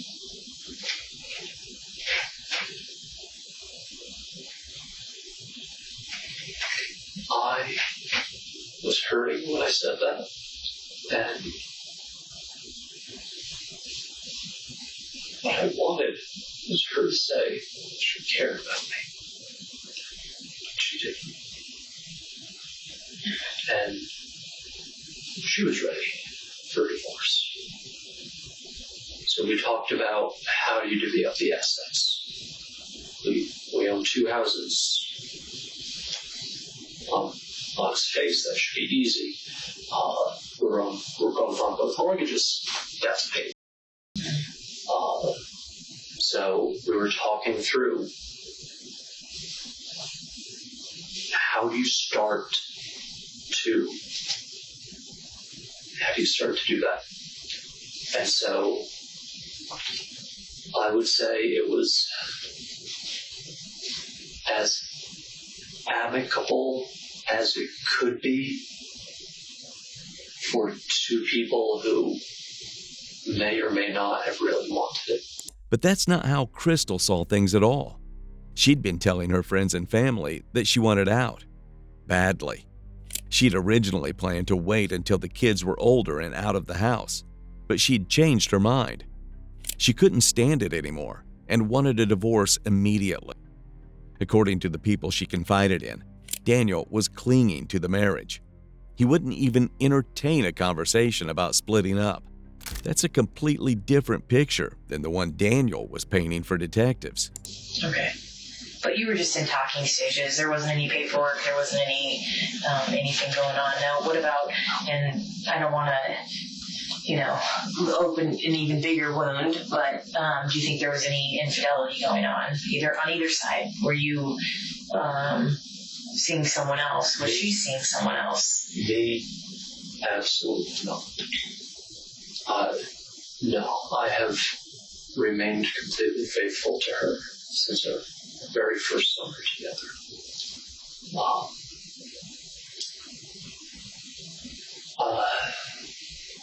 I don't feel like this is my place to say it, but I feel like I need to say it as well. Lars and Kate are also going through a divorce. Okay. So she and her brother have been talking about logistics of Lars's divorce and what went wrong with them, and I don't want to say lessons learned isn't the right phrase. No, I can understand what you're saying. What insights do we get from them? Where again, you're trying to make sure you're amicable. You have kids. You still care about each other.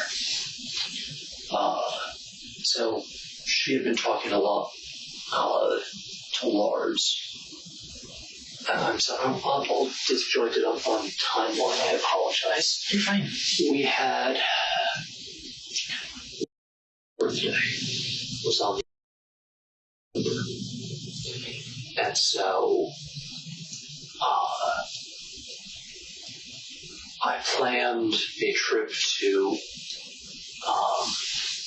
immersive game box in Denver, life-size video games. Yep.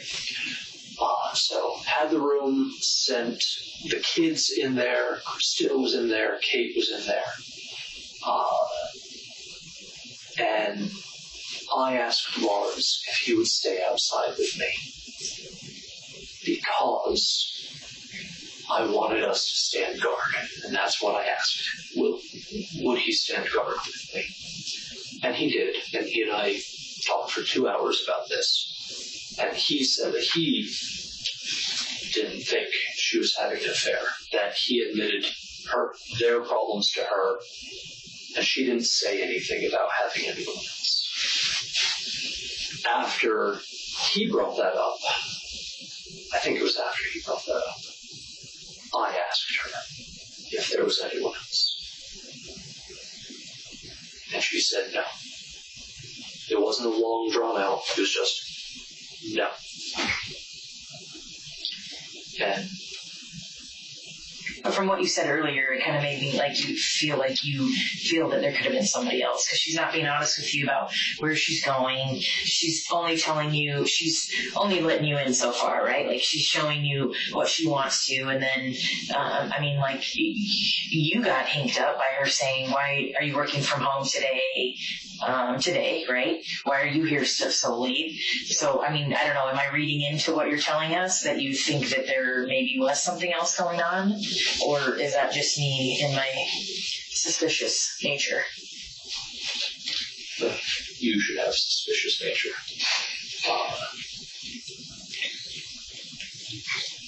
Because you seem to be hinting towards that. Am I wrong?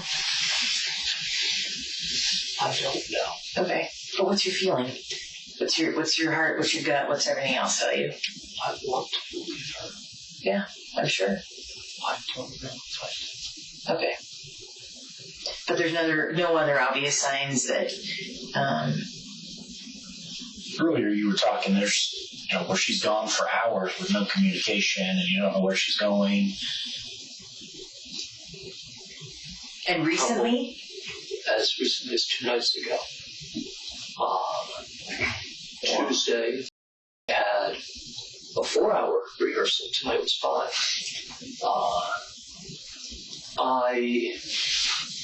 Tuesday, Wednesday, Thursday, I'm trying to get back in my office routine, because I do better with routine, in case you didn't notice. bureaucrat. I've been trying to get back into my office routine. My boss, super accommodating. He's awesome. So I was in the office on Tuesday. But I make sure I'm home to take her to dance class. And then Kristil was taking to Ariel. So I took dance class. I stayed there. Class was only an hour and a half. Not worth driving back and forth. So picked up, grabbed some food, went home. Still had over 2 hours, maybe only an hour and a half before she had to be picked up. And Kristil left to get her. And I thought that made no damn sense. Mm-hmm. I had just spent the last hour in a car. It was cold. And I didn't understand why.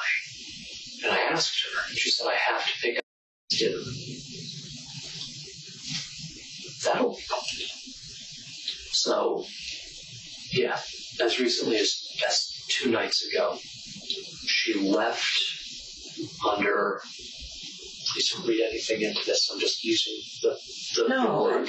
You need to be just completely the flimsy rationale. Yeah, well, feel completely like you can be honest in here, and that's what we expect, and that's what we want from you. We want the raw details and how you're feeling, and you don't need to censor yourself, believe me. That felt flimsy. Why are you leaving 2 hours early to get her? It takes 25 minutes to get there. Do you ever say, well, what are you doing at that time? Or you just kind of let it go and then it sort of festers probably and you wonder and then you start filling in the blanks yourself? Or I try asking, but she's very protective of that information. And that kind of caused the doubt, that nagging. Sure. I want to believe her. I don't know. What does her typical day look like? So what would she have done after you leave the house? Because I don't know any of that about her, and maybe you already know this. But like today, after you leave to go to work, what would she do? Or do you know? I know a little bit. We don't monitor each other's work calendars unless it's an early meeting that impacts the schedule. Mm-hmm. So on a typical day, after she drops off the kids, she comes home. She always works remote pre-pandemic.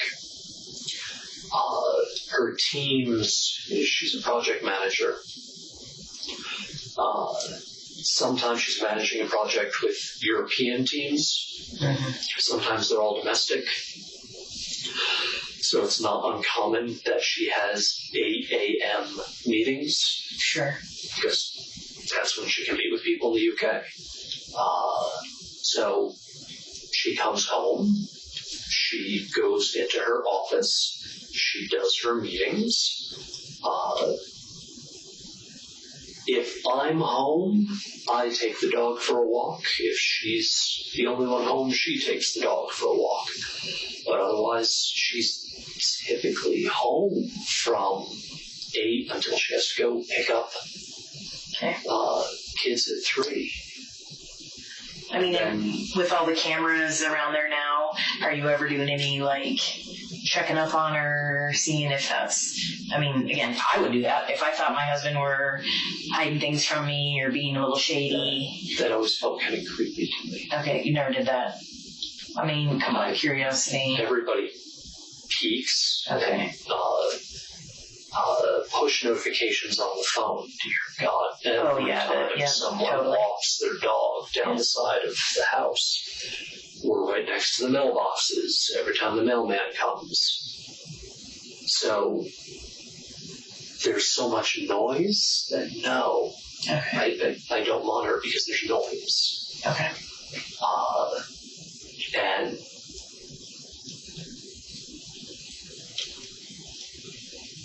job consumes enough of my day. I don't have time to stew on other things. So if she's at home, We alternate nights for kid activities. okay. Dances 4 to 5 days a week, depending on if it's Nutcracker season or not. As aerial 2 days a week. Okay. So we trade off who takes kids where on what days, and we will frequently, rather than drive back and forth, you stay someplace. Yeah, I get that. I have kids. So it wasn't uncommon to not be around each other 2-3 hours a night in the evening. Okay. One person is home with some of the kids, the other person is out with the other. Okay. That was the norm. Yeah, I think it's pretty normal for families. A lot of juggling. Yeah, there's a lot going on. Especially with 3 kids. Yeah. So if she were at home working, is everything on lockdown when she's there? Is the door locked or the garage is closed? Do you guys keep the Garage always closed. The garage outside door is always closed. The other questions, I don't know. Okay. If you're home, is the front door locked? Oh, yeah. Okay. I mean, we're religious about it in our house, but it's probably because of what I do for a living. But I know a lot of my friends are not. My brother's the same way as you. Front door, always locked. Back door, hit or miss. Our dog has arthritis problems in his hip. Okay. He struggles with the doggy door, so it's not uncommon that the back door is completely open. So he doesn't have to just unlocked.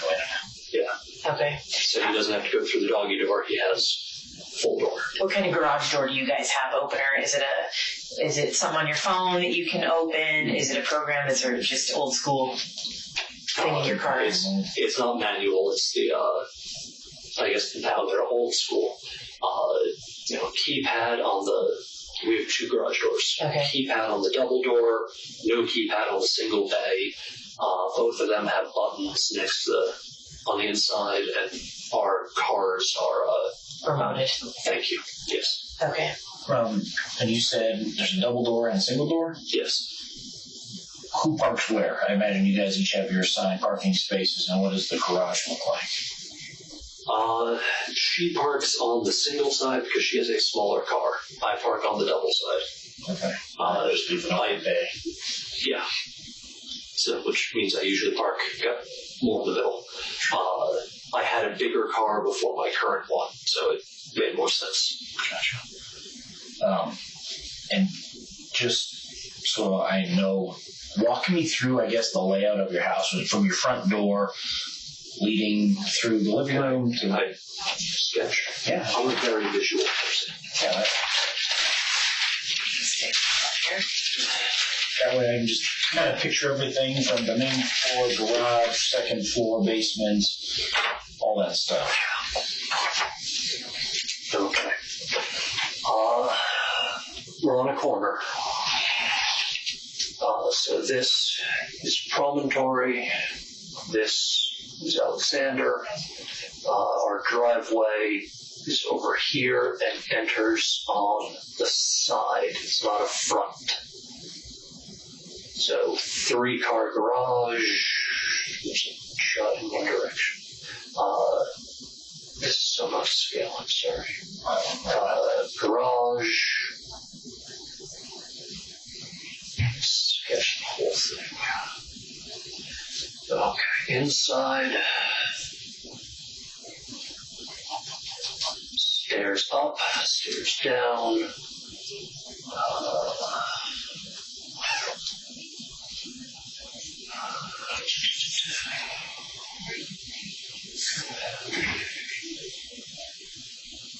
Bear with me.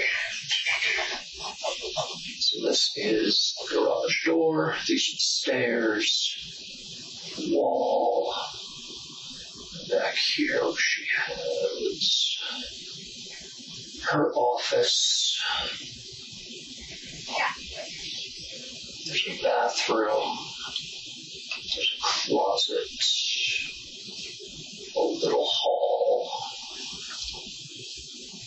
Family room here. Dining room here. And close enough.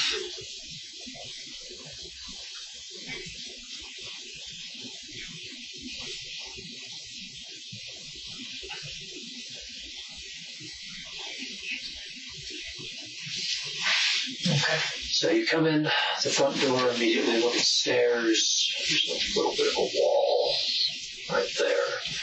Hallway that leads back into the family room, dining room, kitchen here, front room here. Through the family room, you have a little hallway, her office, bathroom, closet. Do you need me to do upstairs? Not necessarily. So as you come in here, is there stairs up leading into the front door? Oh, sorry. There's a porch here. Oh, God, let me think. There's a path. Yeah, there's a path this way. So from the porch, you have a step down to a landing and then another step down. Okay. And then when you enter the garage, is there stairs there from here down? Yeah. Or is there just... Stairs in the garage going in. Okay. And then the doggy door that I mentioned right here is a sliding door onto the deck with stairs here. And so I put a camera here. I have a camera here. Obviously the doorbell camera. And I put a camera here. So that way, that way, that way, that way. Okay. And where, earlier you talked about you have a pretty good 360 view around your house, but there was a one blind spot that you talked about. Where is that in relation? So the additional camera that I mentioned, I was thinking about putting it here and looking this way. Okay. So again, we have a house here, house here, house here. Our electrical circuit breaker box is right here. And so my thinking was cover that so no one could cut power. I love my brother dearly, but it made me so damn paranoid talking to him. Because this camera, things get kind of small when you're looking out here. Sure. But you can't get in this door without this seeing you. This covers this side of the house. This covers this side of the house. You can't get up here without this seeing you. And this, other than a really small blind spot for a trash can, this is technically blind, but you can't get in the door. This felt like the only entrance that didn't have. It's like your biggest vulnerability. Yeah, I mean, there are windows. It's kind of hard to say that the corner that's closest to the most houses is a vulnerability, but it was the only place where I could kind of definitively say, I don't have a camera pointing here. Got it. But you have to walk past a camera to get there. Oh, sure. Makes sense. That was her argument. So the only man doors into the house, front door, back slider, and then the garage doors themselves. Correct. And then there's the interior man door into the garage. So it's the double and this little gap. Gotcha. Would you just mind signing that you drew that? Yeah.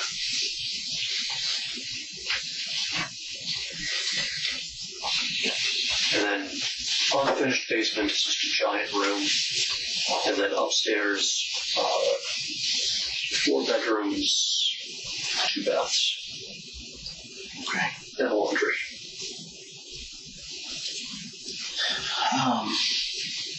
All right. And then kind of going back in time, kind of back to the whole overarching investigation that we've been talking about. The first time that this guy reached out to Kristil was the beginning of October, I believe October 2nd. We think that's the first time he reached out. We've second-guessed some things that happened in September. We had an intruder in the garage. I came home to find the garage door open, and as I was pulling in, someone came running out. That's what prompted the security cameras. Gotcha. Did that get reported to us? Yeah. So there was that, and then she had, I think she told you about this, that weird clear hose that she found sticking out the back of her car. So we've been second guessing the timeline, and she was wondering if Kickman thought that car was mine rather than hers. Play stereotypes. I have the more family car than her. Sure. So that was her theory. So what, can I just ask, what do you think happened today with Kristil? What do you think? What's your theory? I don't know. Well, you gotta have one. I mean, I'm sure a million different thoughts have run through your mind. What do you think happened? I had left. She was in the kitchen. She would have had whatever meetings that she had. And then she said she was meeting with you. But you know nothing about that, so I have no idea what the that is. What's his name? The other detective said that the cameras were turned off. That shouldn't happen.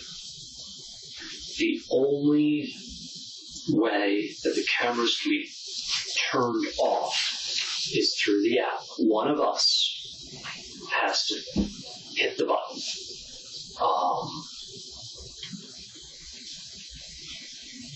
Internet outage will cause something that doesn't turn them off. It just interrupts the feed for a couple minutes. He said they were turned off. And one of them looks like it has something on it. So, in my brain, I'm thinking someone made a move against her. I don't know where the dog is. He's somewhere in the house. Really jumpy, skittish dog. She has a gun that she carries around. It's always in one of three places. Well, I guess four. It's either on her. She has I think 3 different holsters now. It's either on her. If she's in her office, it's on the filing cabinet directly behind her. If she's anywhere else on the first floor, it's on here, the high counter next to the plants. Always. It's either here, or if she's upstairs, it is sitting next to the headboard. So, in my brain, someone came to the door. It's Christmas time. I have Amazon packages being delivered every damn day. Someone came to the door. She doesn't usually answer the door. But she must have, because she must have. So in my brain, the story that I have is someone came to the door. Maybe she went outside to get a package, and they must have come in. And she's a fighter. She's strong. She would have fought. That's That's why I warned them when I was at the house, and I asked, did she get any shots off? She has a gun. She just went through the concealed carry class. She has an appointment to get her license. She had to have been surprised, but without a doubt, she fought. But if she was just answering the door for a package, you think she would have been packing, answering the door? I mean, does she do that all the time? Well, the Amazon drivers just drop something and go. Right. So, with or without a gun, she's a fighter. Okay. And why do you say that? Have you guys fought before, or you just know that? No. Okay. I know her. Okay. She refuses to be a victim. I don't. Gun, no gun, she will fight. Okay. Without a doubt. So, you think either she was taken off guard or it was somebody familiar to her? I don't know who familiar would have been. She had to have been taken off guard.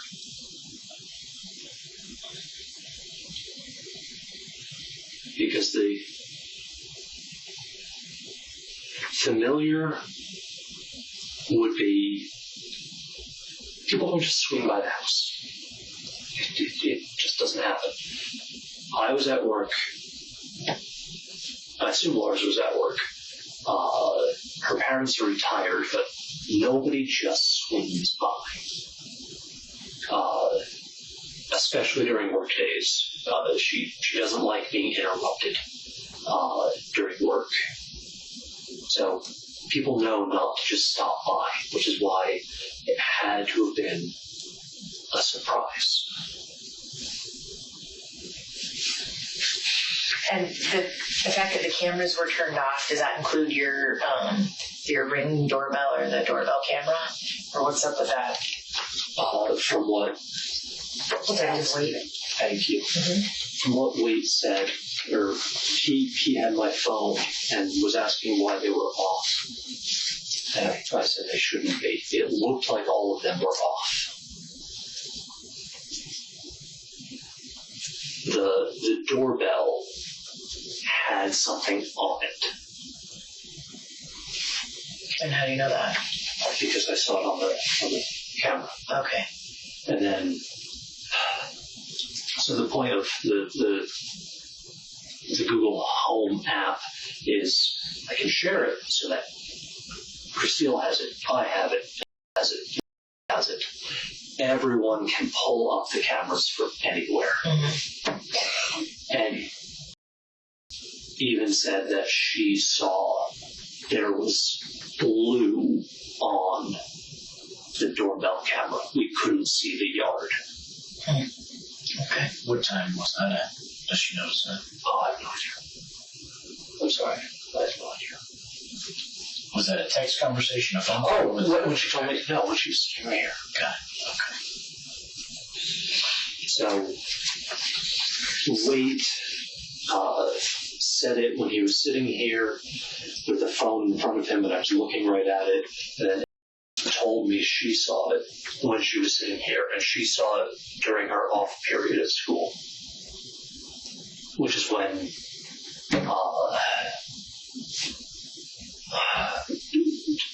whatever the name of the woman who drove me here called while I was in the car with her because she got the notifications about activity at the house from the camera.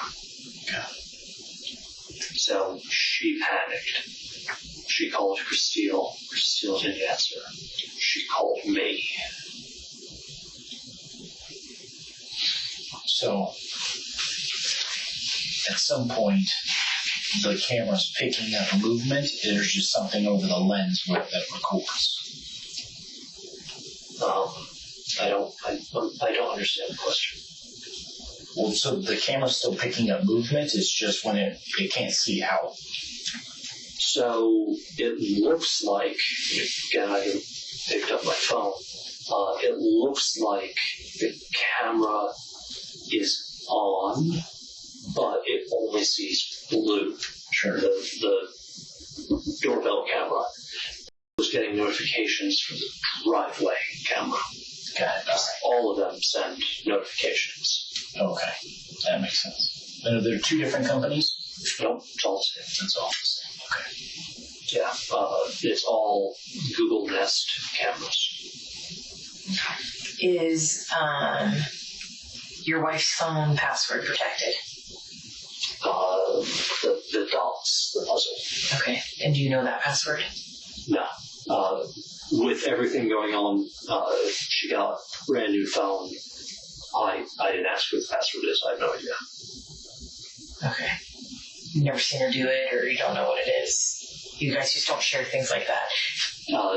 She has my passwords. I don't have this one. I have her old phone because we were in a better place. But since she got the new one, I have no idea. Okay. So, I mean, who do you think killed her? I think it's Kickman. I think it's Anthony. Okay.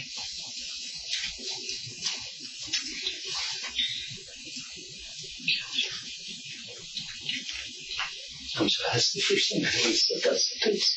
I'm sorry to. Well, that's what happened, and that's why we're taking this so seriously.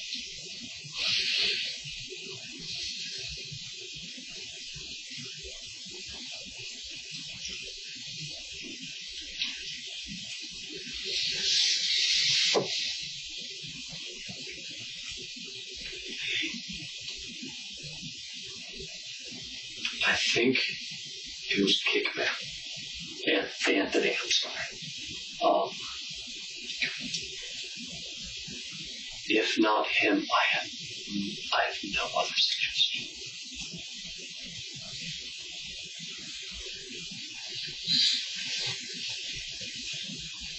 Yeah. What if I told you that we had already spoken with Anthony and there's no way that he was in town today?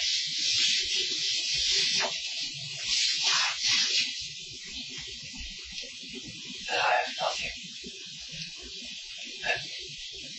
That I'm terrified to bring my children home.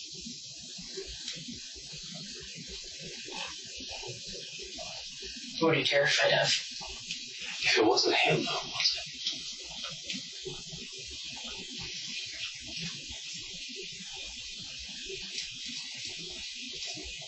I replaced all of our locks after the garage intruder.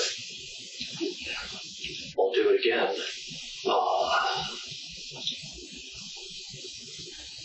I got the cameras, and I don't know who else. Okay. So there's a lot of moving parts to this investigation. There's a lot of things that we're doing and working on, and a lot of, our entire investigations unit, I would say, fairly is working on this, right? Because, like I said, we take this very seriously. This doesn't happen very often in Broomfield. And I've been here for a long time. we take all crime very seriously, especially crime like this. So,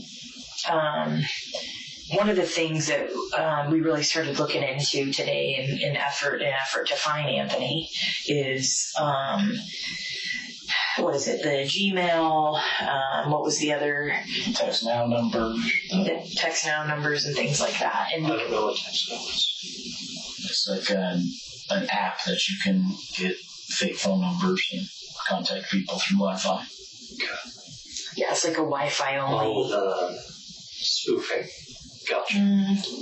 Kind of. Yeah, not really spoofing, but like if I wanted to text somebody, let's say I was buying something on Craigslist and I didn't want them to know my real phone number because I don't want them coming back to me or whatever, I would just get a text now account and it would almost like a Google Voice, whatever. Okay. So the really weird part about looking into some of that stuff, because we have what we call exigent circumstances right now. You understand what that means? Like, so for us in our legal mumbo jumbo, that means that someone died, and we're looking into it very seriously. And so there's an sense of urgency in getting that information. Gotcha. Okay, so companies are more likely to cooperate with us if we're investigating that versus a harassment or stalking or...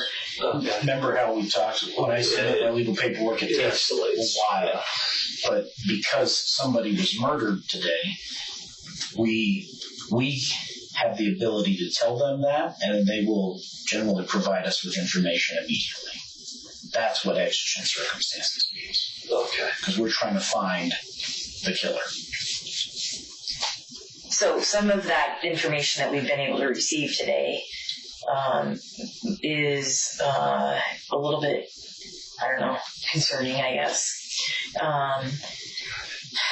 The Gmail account that, and you can speak more specifically. And that text now number we were talking about, the number that he initially texted Kristil from. The Gmail account, the Kickman account that you guys initially received with the photo of you in it, and the phone number, those originated through their IP addresses at your office. It doesn't make any sense. Well, he took the photo of me at my office. Right. But both of those accounts originated from IP addresses that was back to your office. I don't know what to do with that. Well, tell us about the IP address. Do you know anything about the network or anything at your work? Or I do money. Yeah, I know, but like here, I believe me, I know nothing about tech stuff. That's why I keep looking to him to explain this crap. I still know there are Wi-Fi access throughout the facility for employees, and there's public Wi-Fi access throughout the entire facility. Okay.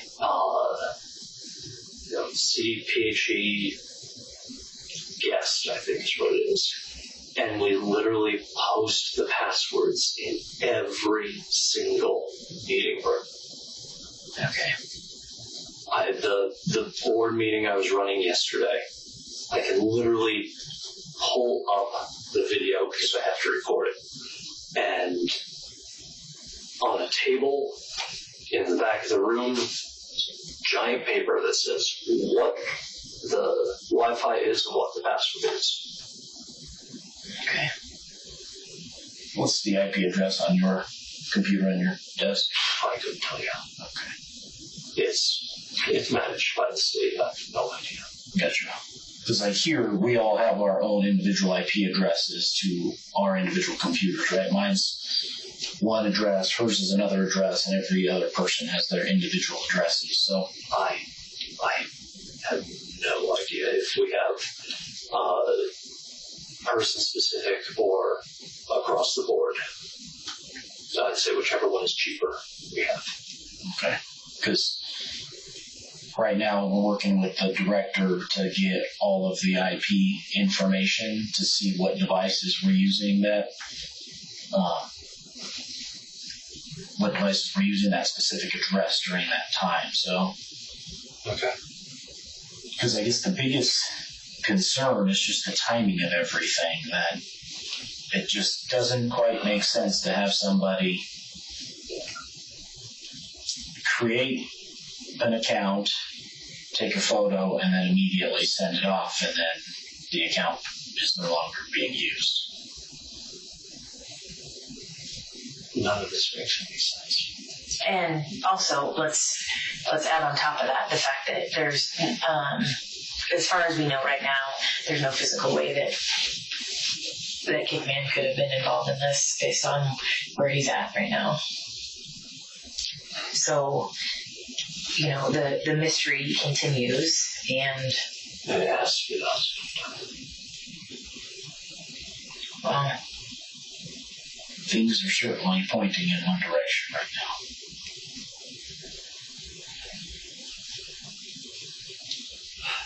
Well, and you've given us reason. Here's the other thing, Daniel, is I sympathize with the fact that you're in an extremely frustrating situation. And I don't think that your married life is anything that I would want to be a part of. I know you want to be a part of your kids' lives. So all I'm saying is I can understand, or I can try to understand how frustrating or how frustrated you must feel.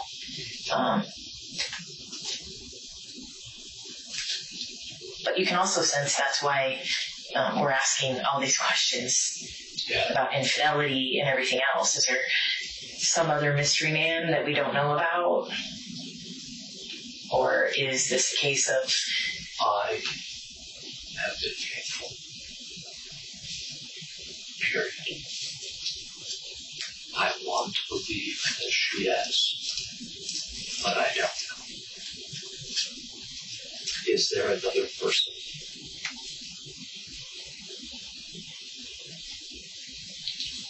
I don't know. I mean, you said yourself, too, and I'm just going to put it out there, because I think we're all thinking it, or at least probably we are, is that, and when you're telling the story, I drew that conclusion, that a lot of this stalking stuff in this report that you guys, of this Kickman, has brought you closer, and maybe given a little bit of hope in your relationship that you can accomplish something together. I don't know where you're going with that. You're using this, My brain is fried. I'm sure.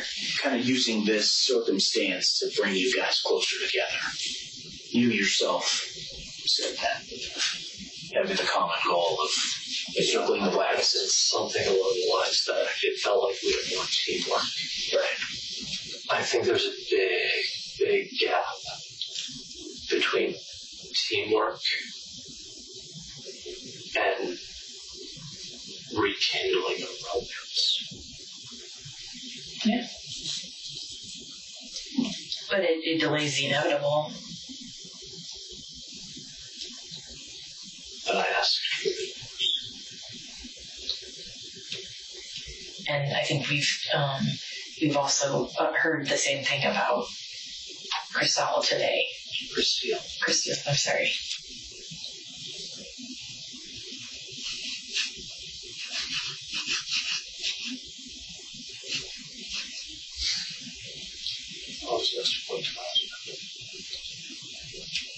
Because I'm going to throw this idea out there. Right?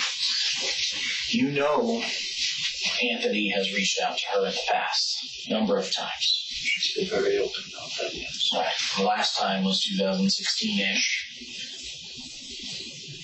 He had asked her at one point if she wanted to have. I think he's approached her multiple times. Right.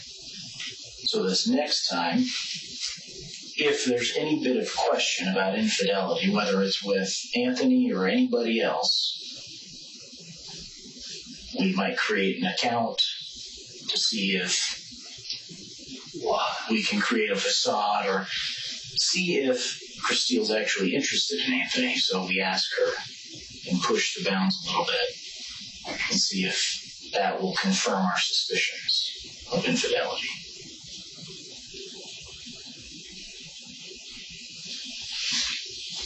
You don't get the response and the openness you once did for about 28 days, from October 2nd to October 31st. So you amp it up a little bit. Send a photo of yourself to her at an account you created. See what her response is. I mean, the IT department, in fact, I can go check on where we're at with those records. But a lot of this stuff is going to shine through. But my hope is just that we can at least be honest about those things and agree that maybe this started out the way that it was reported, and then maybe it turned into something different.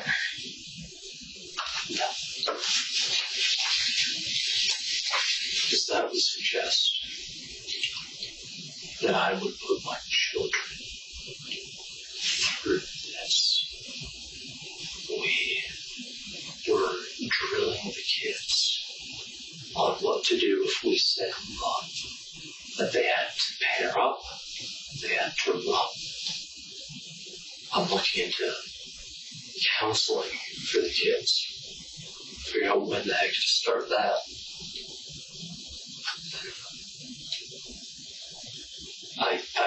I get the narrative you're putting together, but it alleges that I would do this to my children. The really heartbreaking thing is what Daniel put his own kids through, and it went way beyond just killing Kristil. He terrorized that family for weeks. Kristil was so scared of the stalker that she made the kids practice safety drills. She didn't want to frighten them, but she felt like they needed to know what to do if someone broke in. Daniel watched all of this. He sat there while his wife and children rehearsed how to fight off an attacker. And then he'd go back to sending those threatening messages, telling Kristil he was going to break into their home and hurt them. But I think ultimately what happened today would bring you the closest to your children that you've probably ever been in your mind. I'm very close to my children. To dance class, we hang out, we do our puzzles together. And I play our games. He prefers sleeping next to me rather than next to Kristil. I read her Harry Potter. I love and adore my children. You're afraid to lose time with them if you get the divorce.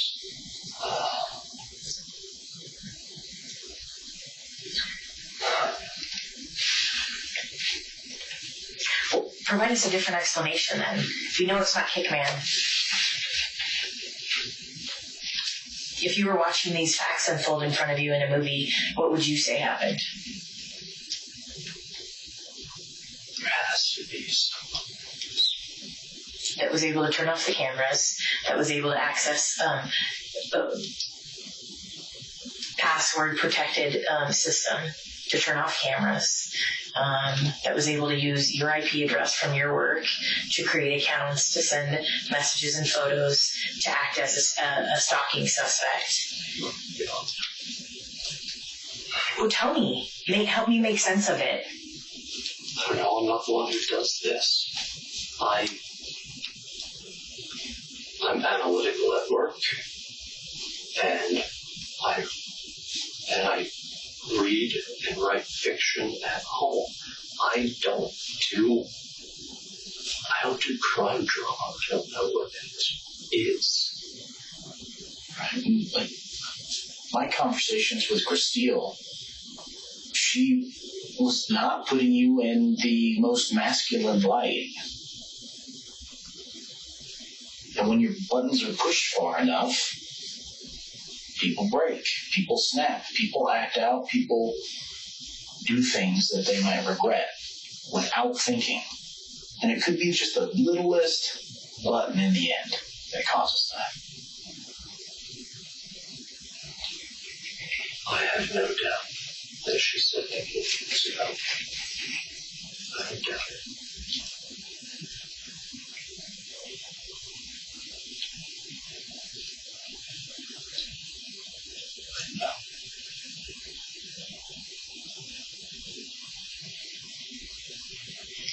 I loved her. I loved my children. No. You can have all those feelings, I think, and act in the heat of the moment. I don't doubt any of that. None of this sounds like heat of the moment. I still say there has to be another person who either surprised her at the door, or there was. Kristil.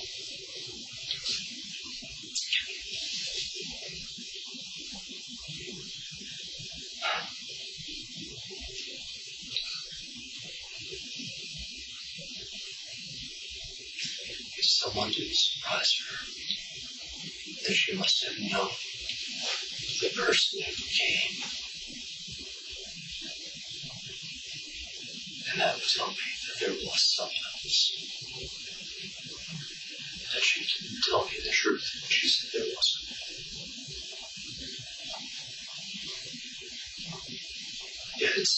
If you're adamant that it's not Kickman, then there has to be someone else. But I don't know who that is.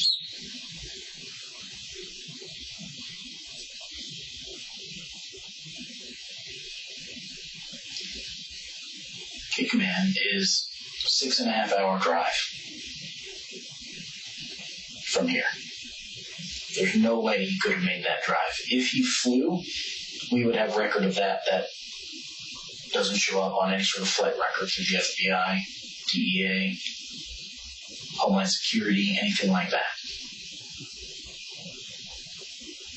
And then, in fact, he was contacted in his house, severely intoxicated.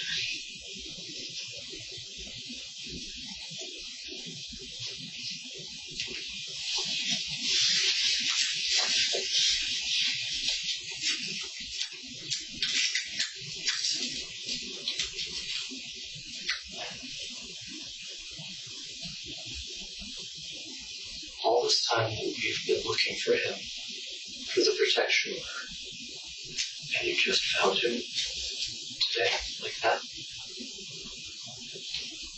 Because I've been looking at you, but I've been waiting for these records to come back.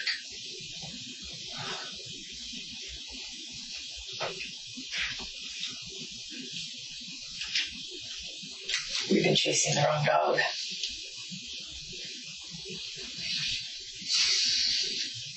Am I under arrest? It sounds like you're accusing me. We have a lot of information that points your direction, and we were hoping that you could provide a legitimate explanation other than it wasn't me. We have publicly available internet.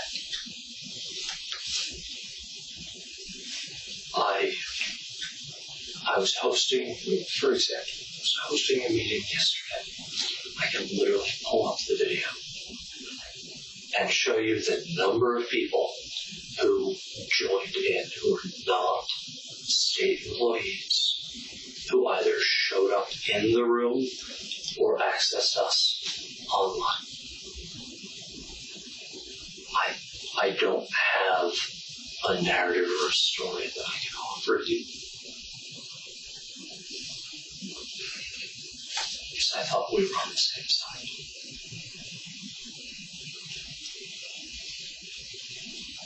We are on the same side. Safety, figuring out the truth.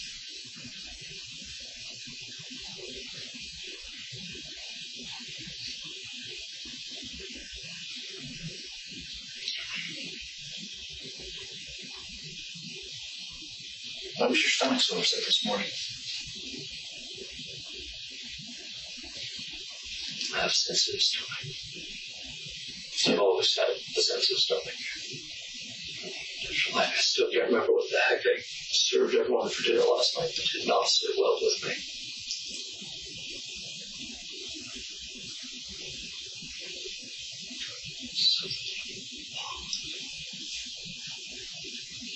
Do you have diagnosed IBS or celiacs or Crohn's or anything? No, none of that. Just, I'm either anemic or borderline anemic, but that doesn't necessarily upset my stomach. This was just something I ate.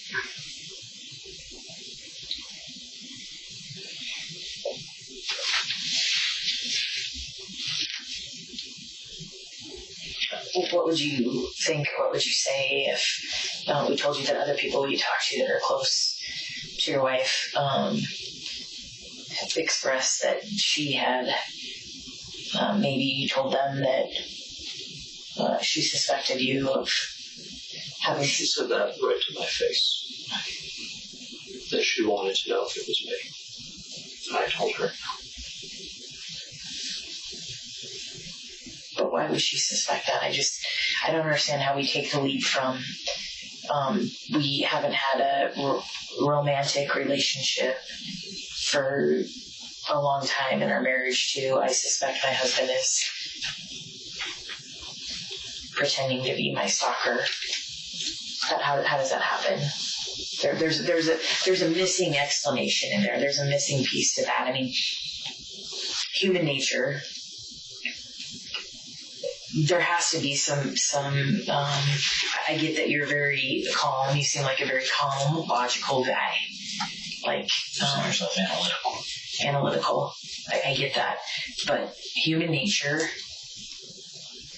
There are going to be volatile, heated, whatever word you want to use, moments in a relationship where you love someone and you don't feel it back. And I haven't heard a lot of that from you, although it sure sounds like she was accusing you of everything and not giving you any love or support or even making you feel like she cared. So there has to be more to your story even with her.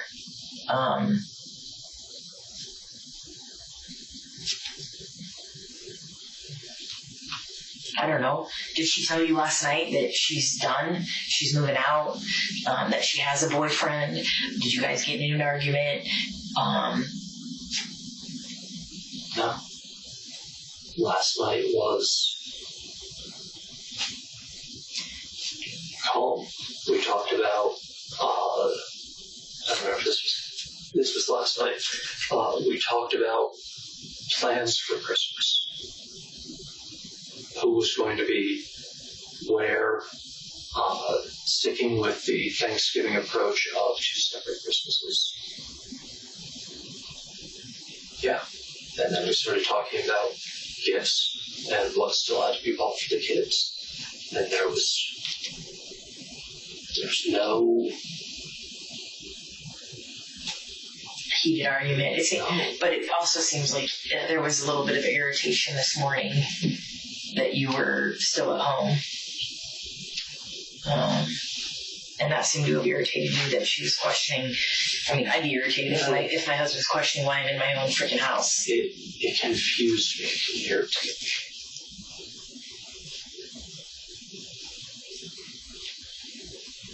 It confused me because she doesn't usually care what time I leave. Did you throw that back of like, well, why do you care? What are you doing today, or something like that? No, I didn't want to make fights. I don't like fights.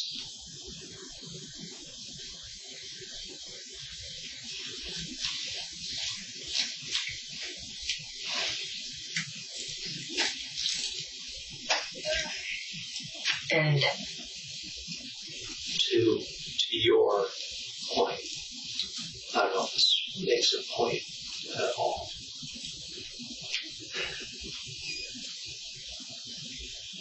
How does she go from, this must be my husband? I have no idea. I really don't. But what I've heard the last few weeks was her saying that I talked to Detective Lilac about the IP address stuff. He just texted me. okay, cool.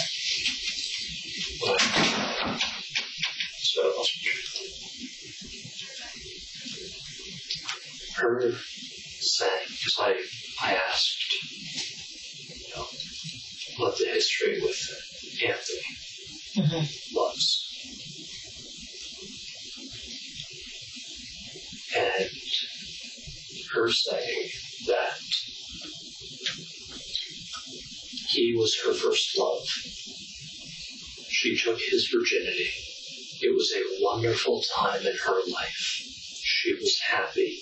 He couldn't possibly be the one. who did all of this. I don't think it's him either. Based on here's the other thing is he's provided a statement. He's provided that very much coincides with what she's told us about their last communications, without the stalking stuff, without knowing. I mean, we don't we interview people. What I'm saying is that he's consistent with what she has told other people about their last contact, and he's very open with, what sort of his phone, and so are you. I'm not saying you're not at all, but I think there's more to the story. Like, I don't know, it just doesn't. It's not adding up. It's not adding up. And what I want you to know is that, and feel that, based on what you've told me and what I've learned about your relationship, is that it sure sounds like you were, I don't know, just sort of, I don't know if it was being used or what it was, but you guys were kind of going through the motions in your marriage, and I think all this stalking stuff became an opportunity for you guys to get closer, or for you to try to dig about this affair that she's having, or maybe try to confirm or not confirm this mystery time-lapse disappearances of hers.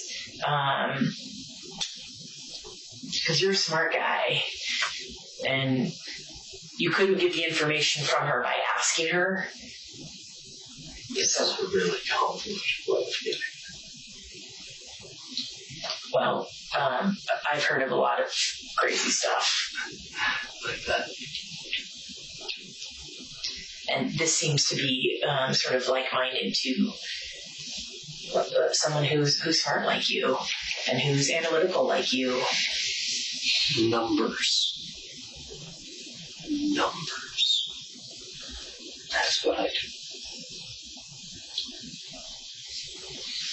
I do dollars. You know, the project that I mentioned earlier, you know what it was? Yeah. Fiscal Health Index. Okay.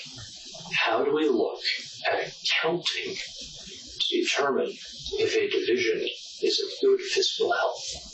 Do they have abnormal cash balances? Right. Abnormal asset balances? How are they doing on the collection of revenue? That analytical.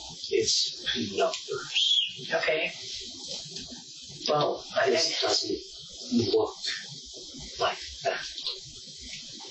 but it's a way to try to get your wife to admit to something, or to slip on something, or to catch her in something, because you haven't been able to do that up to this point.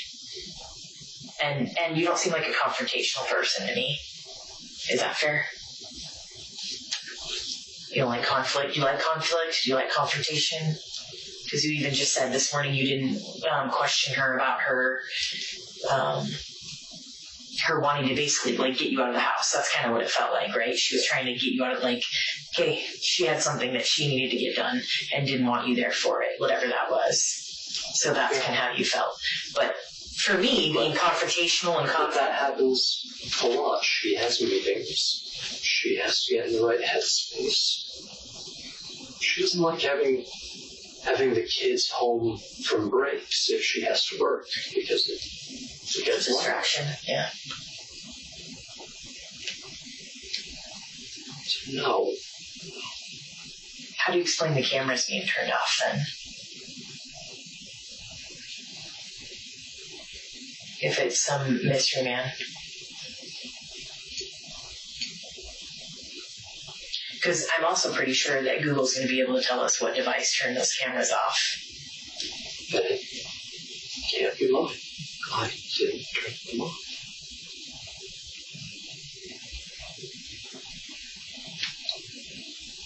I put them up. I brought out the electrician to hardwire everything. I brought them back, but they did a shit job.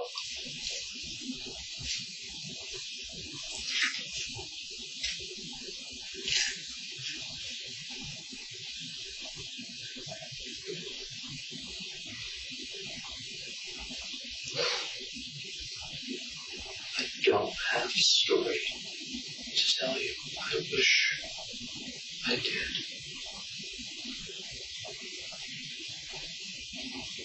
I am crushed at the hopes.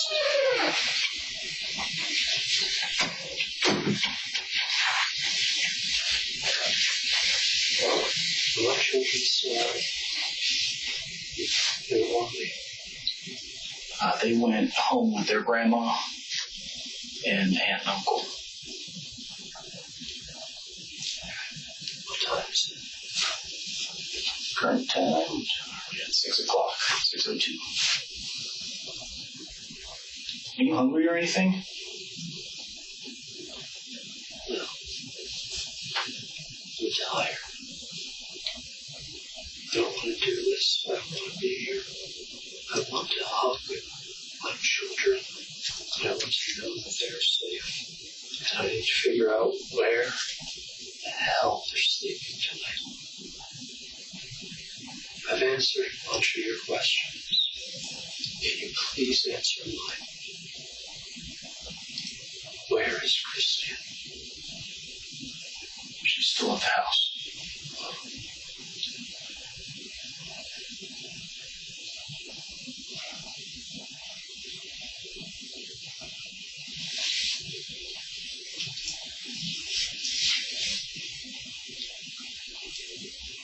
How can I make sure that my kids have clothes for tomorrow? We'll make sure.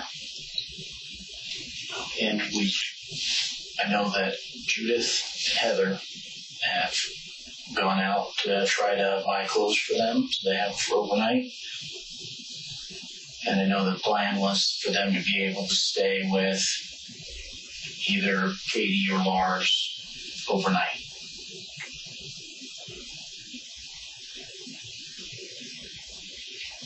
I want to go see my children. I've explained this to Lars. And my family went back to the example. Scattered. I want to see my children. Are we done here?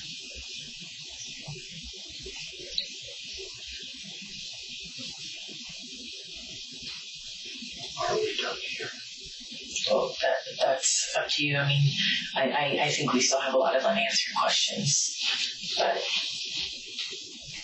I mean, I'd like to know what happened this morning. I'd like to know Me too. what caused you to get so upset to hurt your wife, because I believe that's what happened. I believe that you've been because there's no other logical explanation. I want to know what happened to her. Did she fight? Did she get shots upon? Where was she in the house? I have Linda, who said they were doing CPR in the garage. And that's all I know. So tell me, did she fight? Did she get shots on? Where is she in the house? We haven't been there to know. And there's only one person in this room that can tell us. Detective King Solomon and I have been here with you.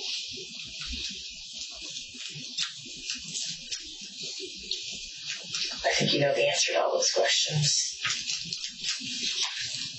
And I think that the evidence will show us that, but we're not there to look at it because we're hopeful that you're going to tell us the truth about what happened, and finally show your wife that you truly do love her by coming clean on all this stuff. But there has to be someone else. There has to be. You've asked me I can't even count how many times. Is there a boyfriend? There fucking has to be. Why would the boyfriend kill her, though? Because if the boyfriend wanted to be with her, I don't know, I've seen a lot of crime drama. I know you don't, but if the boyfriend wanted to be with her, he would want to eliminate you. And I don't think they can mistaken you for him. No. Or her. I mean, I don't think you guys look alike. No. So, I mean, why would a boyfriend who is spending time with, let's just use your theory, probably good because it's a fair, probably hearing her talk about how she wants to divorce you and is making plans to divorce you, why in God's name would that boyfriend then come over to her house and kill her? I have no idea. Maybe she got cold feet. Maybe she was tired of that. Maybe she had to. I don't know. I think you got confirmation or found out that she had a boyfriend this morning, or something happened that pissed you off, and you did something that you regret now because you can't go back. And you can't go back to, stalking her secretly or pretending to be her stalker or making plans, having cooperation with one another, although it's not romantic, having cooperation with one another to fight together against Kickman. That's what I think happened. And I think it's a shame that you're not being more honest about it because your wife deserves it.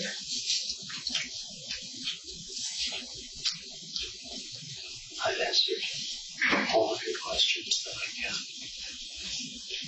Please let me know when I can return to my house. I need to figure out what bag to do for a dog.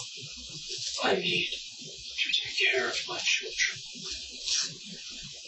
You have your theory. It is wrong. Please find the right place.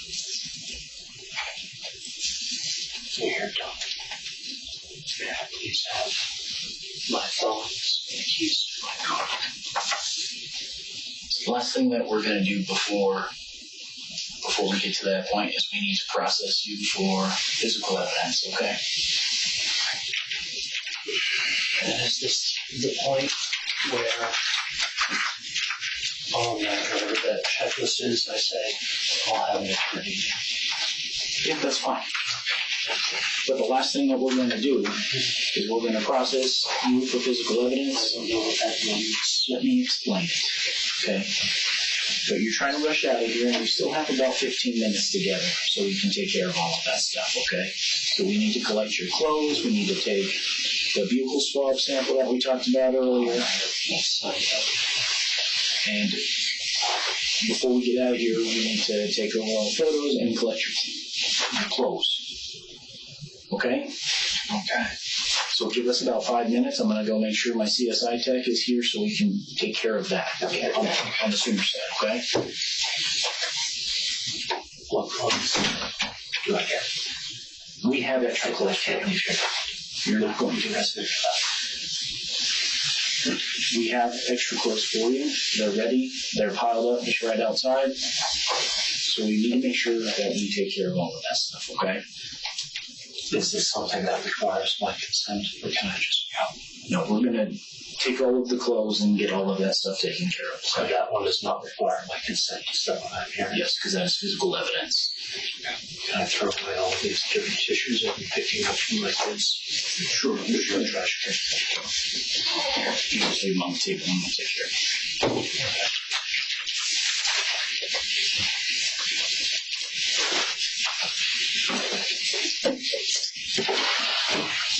Can you find my keys and phones, please? I don't believe that we're going to take the car for evidence sake and get a search warrant to search it. Okay? So you're not going to get your keys back, and we're writing a search warrant for your cell phones as well. So we're not going to get those back right now. Right? How am I supposed to get in touch with the laws? I'm not sure. Do you have their phone numbers? Yes, I have no phone. Right. Do you have their phone numbers memorized? Do you have their phone numbers memorized, or? They're all sequential. Okay. Because I was going to go write them down for you if you needed them. I know their numbers. Okay. So. We have a phone downstairs. I obviously can't get into it without.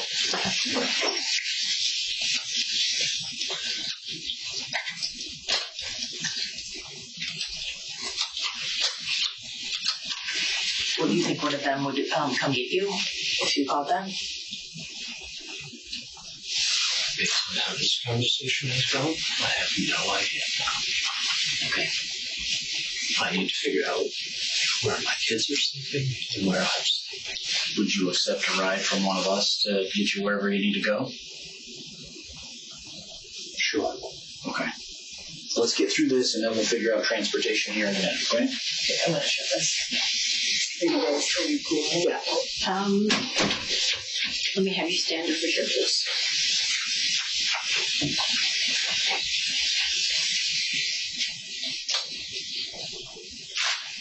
And just turn around, please. Back. Yes, thank you.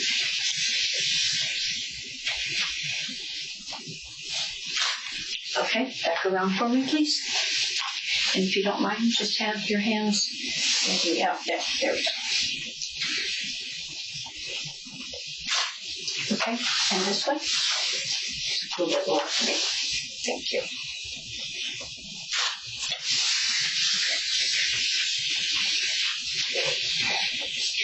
We're going to collect DNA.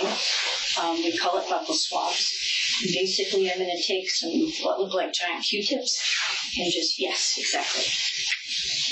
Do you want me to sit, stand? It's not convenient for you. What's comfortable for you?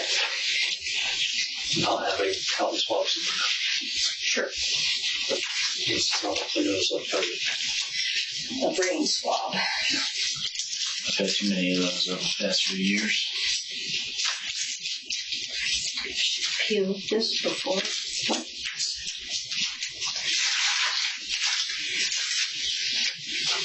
Okay, please.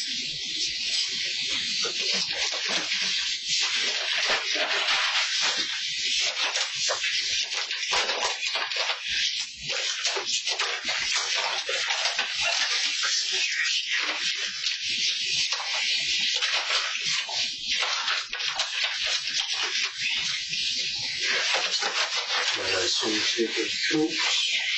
Yes, sir. Can you grab a trash can for me? I don't like litter. Toss it all in. Just dump it in the trash afterwards. That is used to open my door. Like hard door.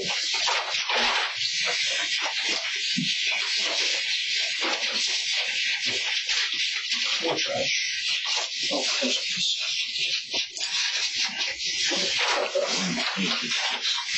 good. Yeah. My work badge. I see my wallet. Yeah.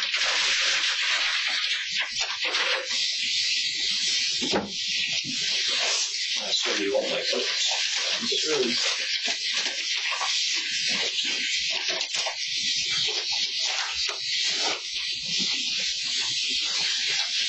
Can I get it back? I like that coat. Depending the outcome of the case, maybe. No guarantees.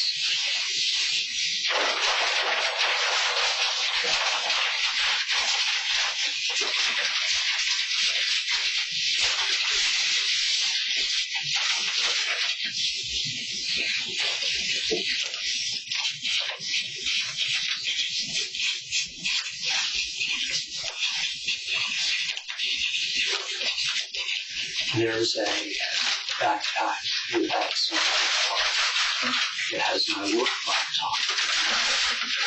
Taking my work time, I need a way to communicate with my boss. Okay. Can I have my backpack? Right now, the car is sealed at an impound lot, so I can't readily access it.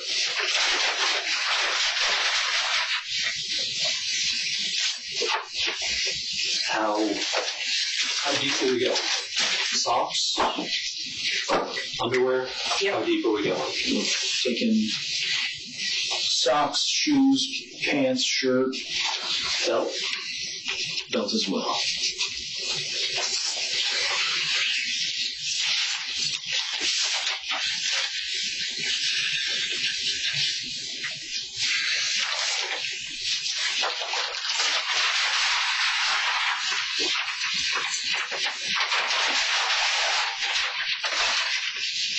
Right. Grab a whatever bottoms are.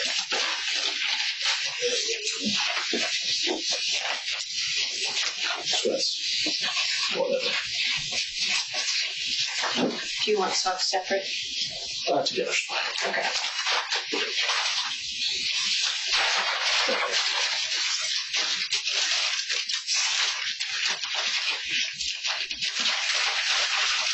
Then I just keep my glasses. Yes. Can't live without those. I know I couldn't.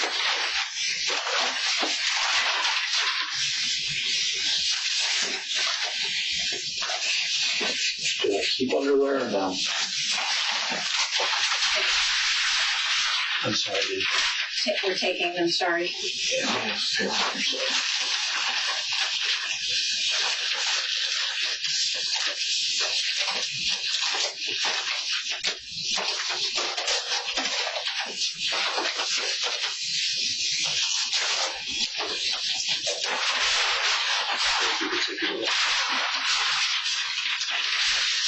the underwear that you have now?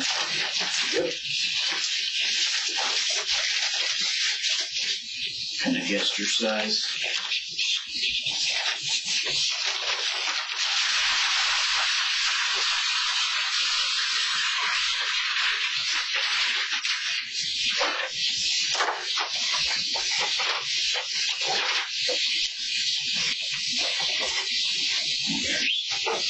Socks. Here you go.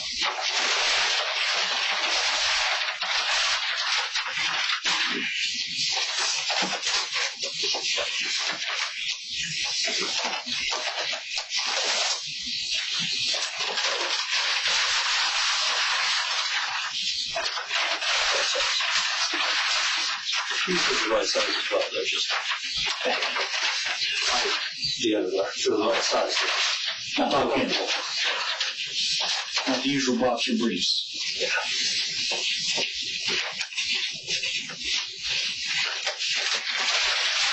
I agree. Do you have a sweatshirt? I will make sure that we have something because I thought they would drop it.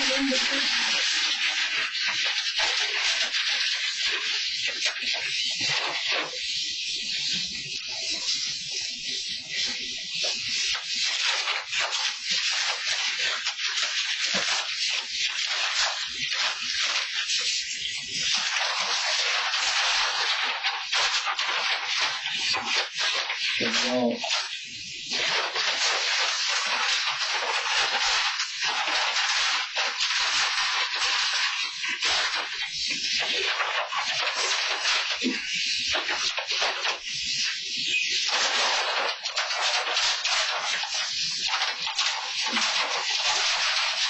before we go to, would you mind letting us take a photo without a t-shirt on just so we can document the lack of injuries on your body?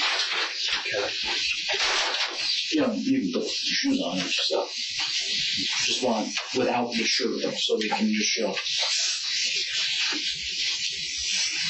I make fun of people. Socks and slides.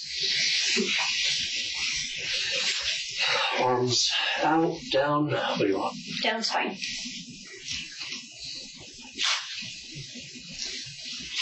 And turn around, please.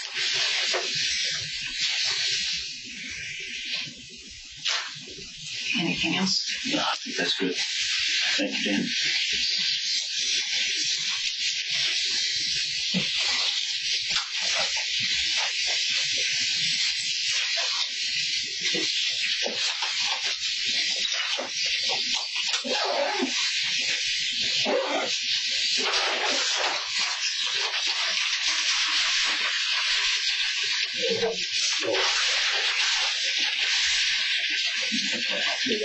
second there too, so you have something to put in. Oh, did you get that? I can't believe what it was this. Real quick.